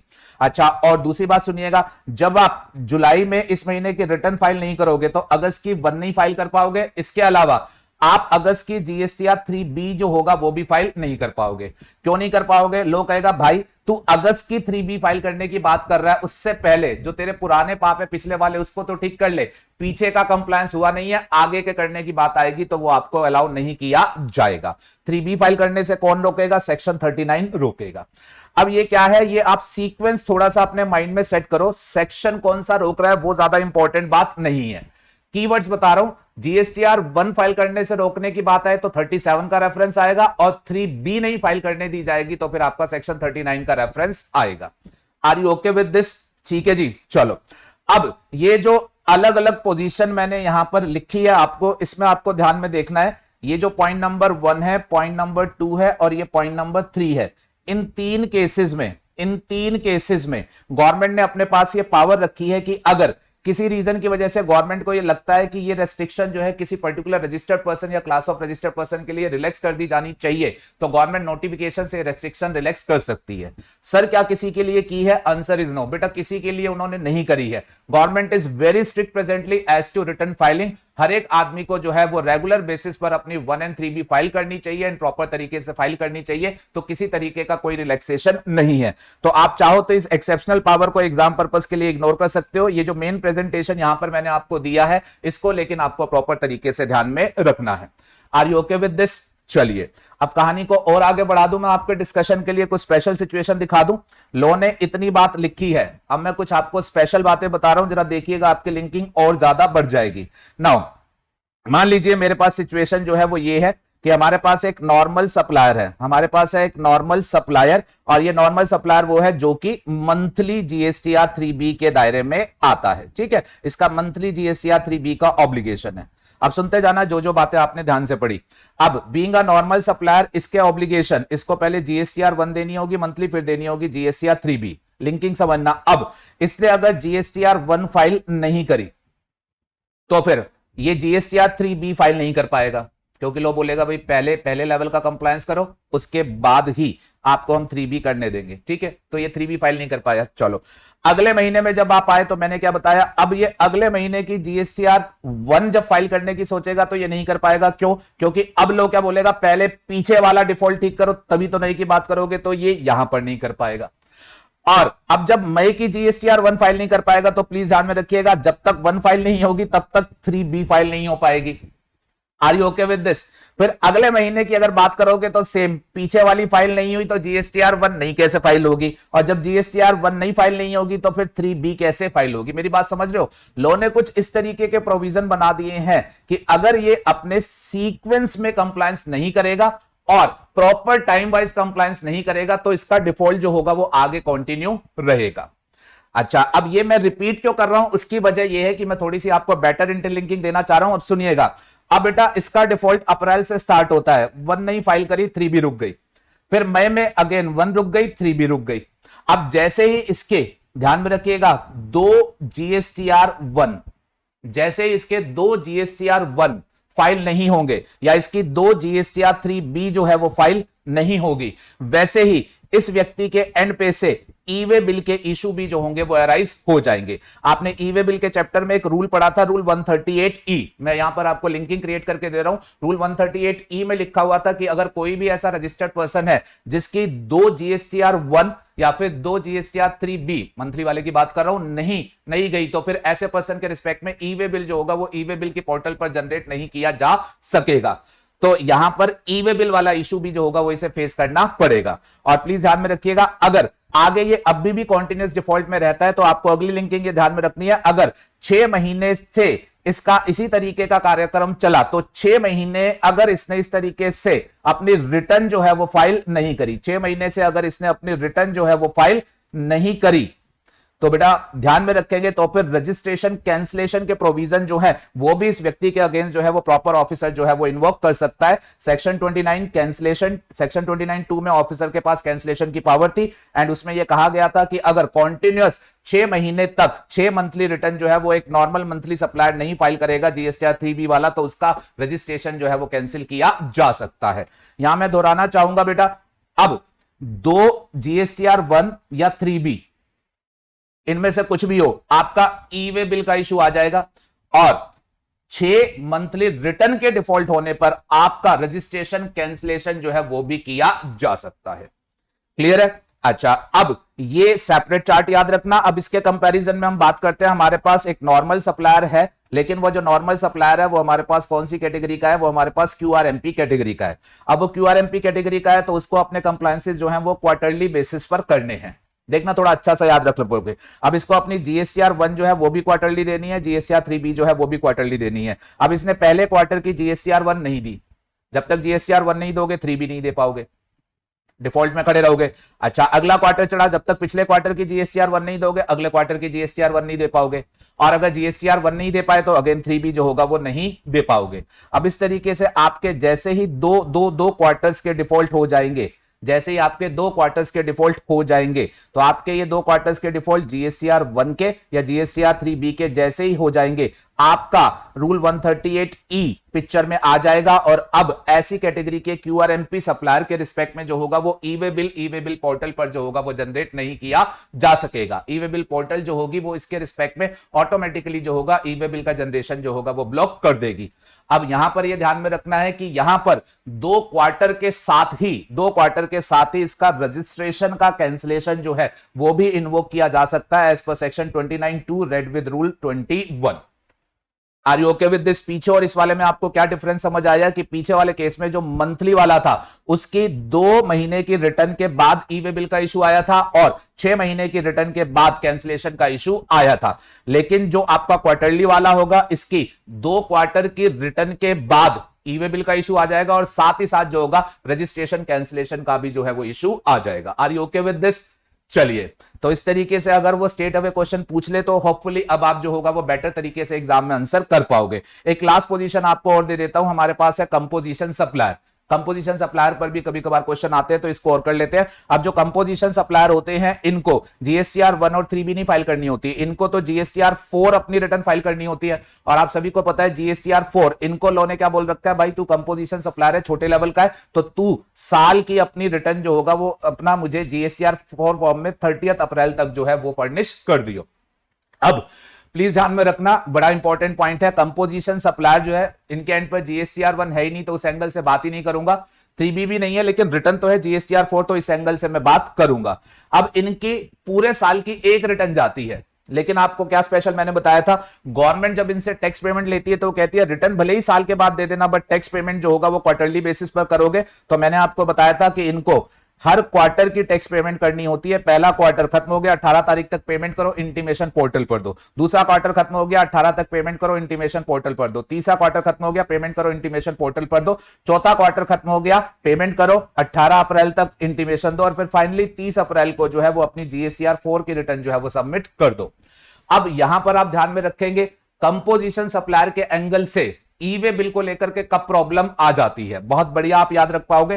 कंपोजिशन सप्लायर के एंगल से ई-वे बिल को लेकर के प्रॉब्लम आ जाती है जैसे ही वो 2 पेमेंट के रिस्पेक्ट में, वैसे ही वो 2 पेमेंट के रिस्पेक्ट में जो है वो डिफॉल्ट कर देता है।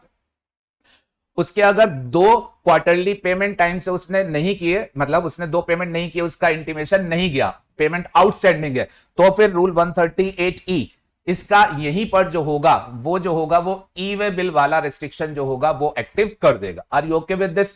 अच्छा, और जहां तक इनके रजिस्ट्रेशन कैंसिलेशन की बात है तो वो आपने और ध्यान में रखना है, इनका रजिस्ट्रेशन कैंसिल करते टाइम लो ये नहीं कहेगा 2-3 रिटर्न नहीं आई तो, क्योंकि इनकी एनुअल रिटर्न है। इनके रजिस्ट्रेशन कैंसिलेशन के लिए आपने क्या पढ़ा था कि इनकी एक जो रिटर्न है, अगर वो रिटर्न, एक ही रिटर्न जो है अगर उसको ड्यू डेट को 3 महीने चले गए, इनकी एक सिंगल रिटर्न ड्यू डेट के 3 महीने तक भी अगर फाइल नहीं होती है तो फिर ऑफिसर के एंड पर इनका रजिस्ट्रेशन कैंसिलेशन जो है वो इन्वोक किया जा सकता है।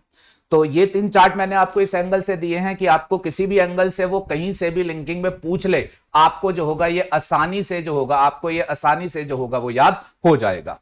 ठीक है जी। अच्छा चलो, एक मिसलेनियस सिचुएशन और पूछ लेता हूं। अगर मान लीजिए आप अदर सप्लायर है और लेट्स सपोज आप एनआरटीपी है एंड एज एन एनआरटीपी आपको जीएसटीआर 5 फाइल करनी होती है, मंथली बेसिस पर फाइल करनी होती है। देखना अब अगर आप इसको भी रिकलेक्ट कर पाए तो आप अदर सप्लायर हैं, ठीक है, और एनआरटीपी है, लेट्स सपोज जीएसटीआर 5 फाइल करनी है मंथली बेसिस पर 13 तारीख तक आपको जो है वो फाइल करनी है। अब अगर आपको मैं बात करूं तो आपके ऊपर वन नहीं है, तो मैं सिर्फ रिटर्न बेस्ड डिस्कशन करूंगा। अब आपको मंथली बेसिस पर ये रिटर्न जो है वो फाइल करनी है। अब आपने क्या पढ़ा, अगर अप्रैल की ये रिटर्न फाइल नहीं करता, ठीक है, तो ये नेक्स्ट पीरियड की भी नहीं कर पाएगा, और accordingly next and next period की भी वो जो होगा वो नहीं फाइल कर पाएगा। अब यहां पर प्लीज ध्यान में रखिएगा, ये एक और स्पेशल बात आपको बोल रहा हूं, बहुत कम लोग इसको जानते हैं। जैसे ही इसके दो रिटर्न्स के डिफॉल्ट होंगे, जैसे इसके दो रिटर्न्स के डिफॉल्ट होंगे, दो मंथली रिटर्न्स के डिफॉल्ट होंगे, ई वे बिल की रेस्ट्रिक्शन जो होगी वो इसके ऊपर एप्लीकेबल हो जाएगी। रूल 138E दो रिटर्न्स के साथ जो होगा इसके ऊपर ये अप्लाई कर देगा। अच्छा, 138E ये कुछ नहीं देखता कि आप नॉर्मल सप्लायर हो या कैसे सप्लायर हो, ठीक है, वो तो सिंपली कहता है कंपोजिशन सप्लायर के केस में हम दो CMP 08 के डिफॉल्ट पर रेस्ट्रिक्शन अप्लाई कर देंगे, एंड अदर सप्लायर के केस में जो भी उनका टैक्स पीरियड है वो जैसे ही दो टैक्स पीरियड एक्सपायर हो जाएंगे हम रेस्ट्रिक्शन जो होगा वो अप्लाई कर देंगे। अच्छा, अब लेकिन यहां इंपॉर्टेंट बात आपको ये बता रहा हूं बेटा, NRTP अगर 6 रिटर्न फाइल नहीं करता है तो कायदे से तो वैसे इसका रजिस्ट्रेशन कैंसिल होना चाहिए, लेकिन आप इस बात को सुनकर शायद चौंक जाएंगे, इनके रजिस्ट्रेशन के कैंसिलेशन के प्रोविजन जो है वो लॉ में प्रेजेंटली नहीं है। सर क्या बात कर रहे हो? हाँ बेटा, जो प्रेजेंटली आपका section 29 subsection 2 red with rule 61 है, ये रिटर्न नॉन फाइलिंग की वजह से जो कैंसिलेशन के प्रोविजन देता है वो सिर्फ कंपोजिशन सप्लायर के लिए देता है या फिर उस आदमी के लिए देता है जो कि GSTR 3B की रिटर्न फाइल करने वाला है। आप इसको ध्यान से पढ़ लीजिएगा, रजिस्ट्रेशन कैंसिलेशन के जो प्रेजेंटली अमेंडेड प्रोविजन है वो सिर्फ आपके कंपोजिशन सप्लायर या फिर GSTR 3B फाइलर के रिस्पेक्ट में है। अदर रजिस्टर्ड पर्सन के रिस्पेक्ट में रजिस्ट्रेशन कैंसिलेशन के प्रेजेंटली कोई प्रोविजंस नहीं है, तो यहां पर कैंसिलेशन की बात नहीं आएगी, यहां पर सिर्फ ई वे बिल वाली रेस्ट्रिक्शन जो होगी वो अप्लाई होगी। I hope I am being understood by you. चलिए जी, एज यूजुअल हमेशा से कहता रहा हूं, अगर आपको लेक्चर अच्छा लगा हो, आपका क्लैरिटी लेवल बड़ा हो, तो लेक्चर जो होगा उस पर जरूर अपना फीडबैक नीचे कमेंट बॉक्स में दीजिएगा और अपने फ्रेंड्स लोगों के साथ जो है वो शेयर कीजिएगा। बाकी जो QRMP स्कीम का पार्ट आपका रह जाता है उसको हम एक सेपरेट लेक्चर के थ्रू जो होगा वो आपके साथ डिस्कस करेंगे। Thank you everyone.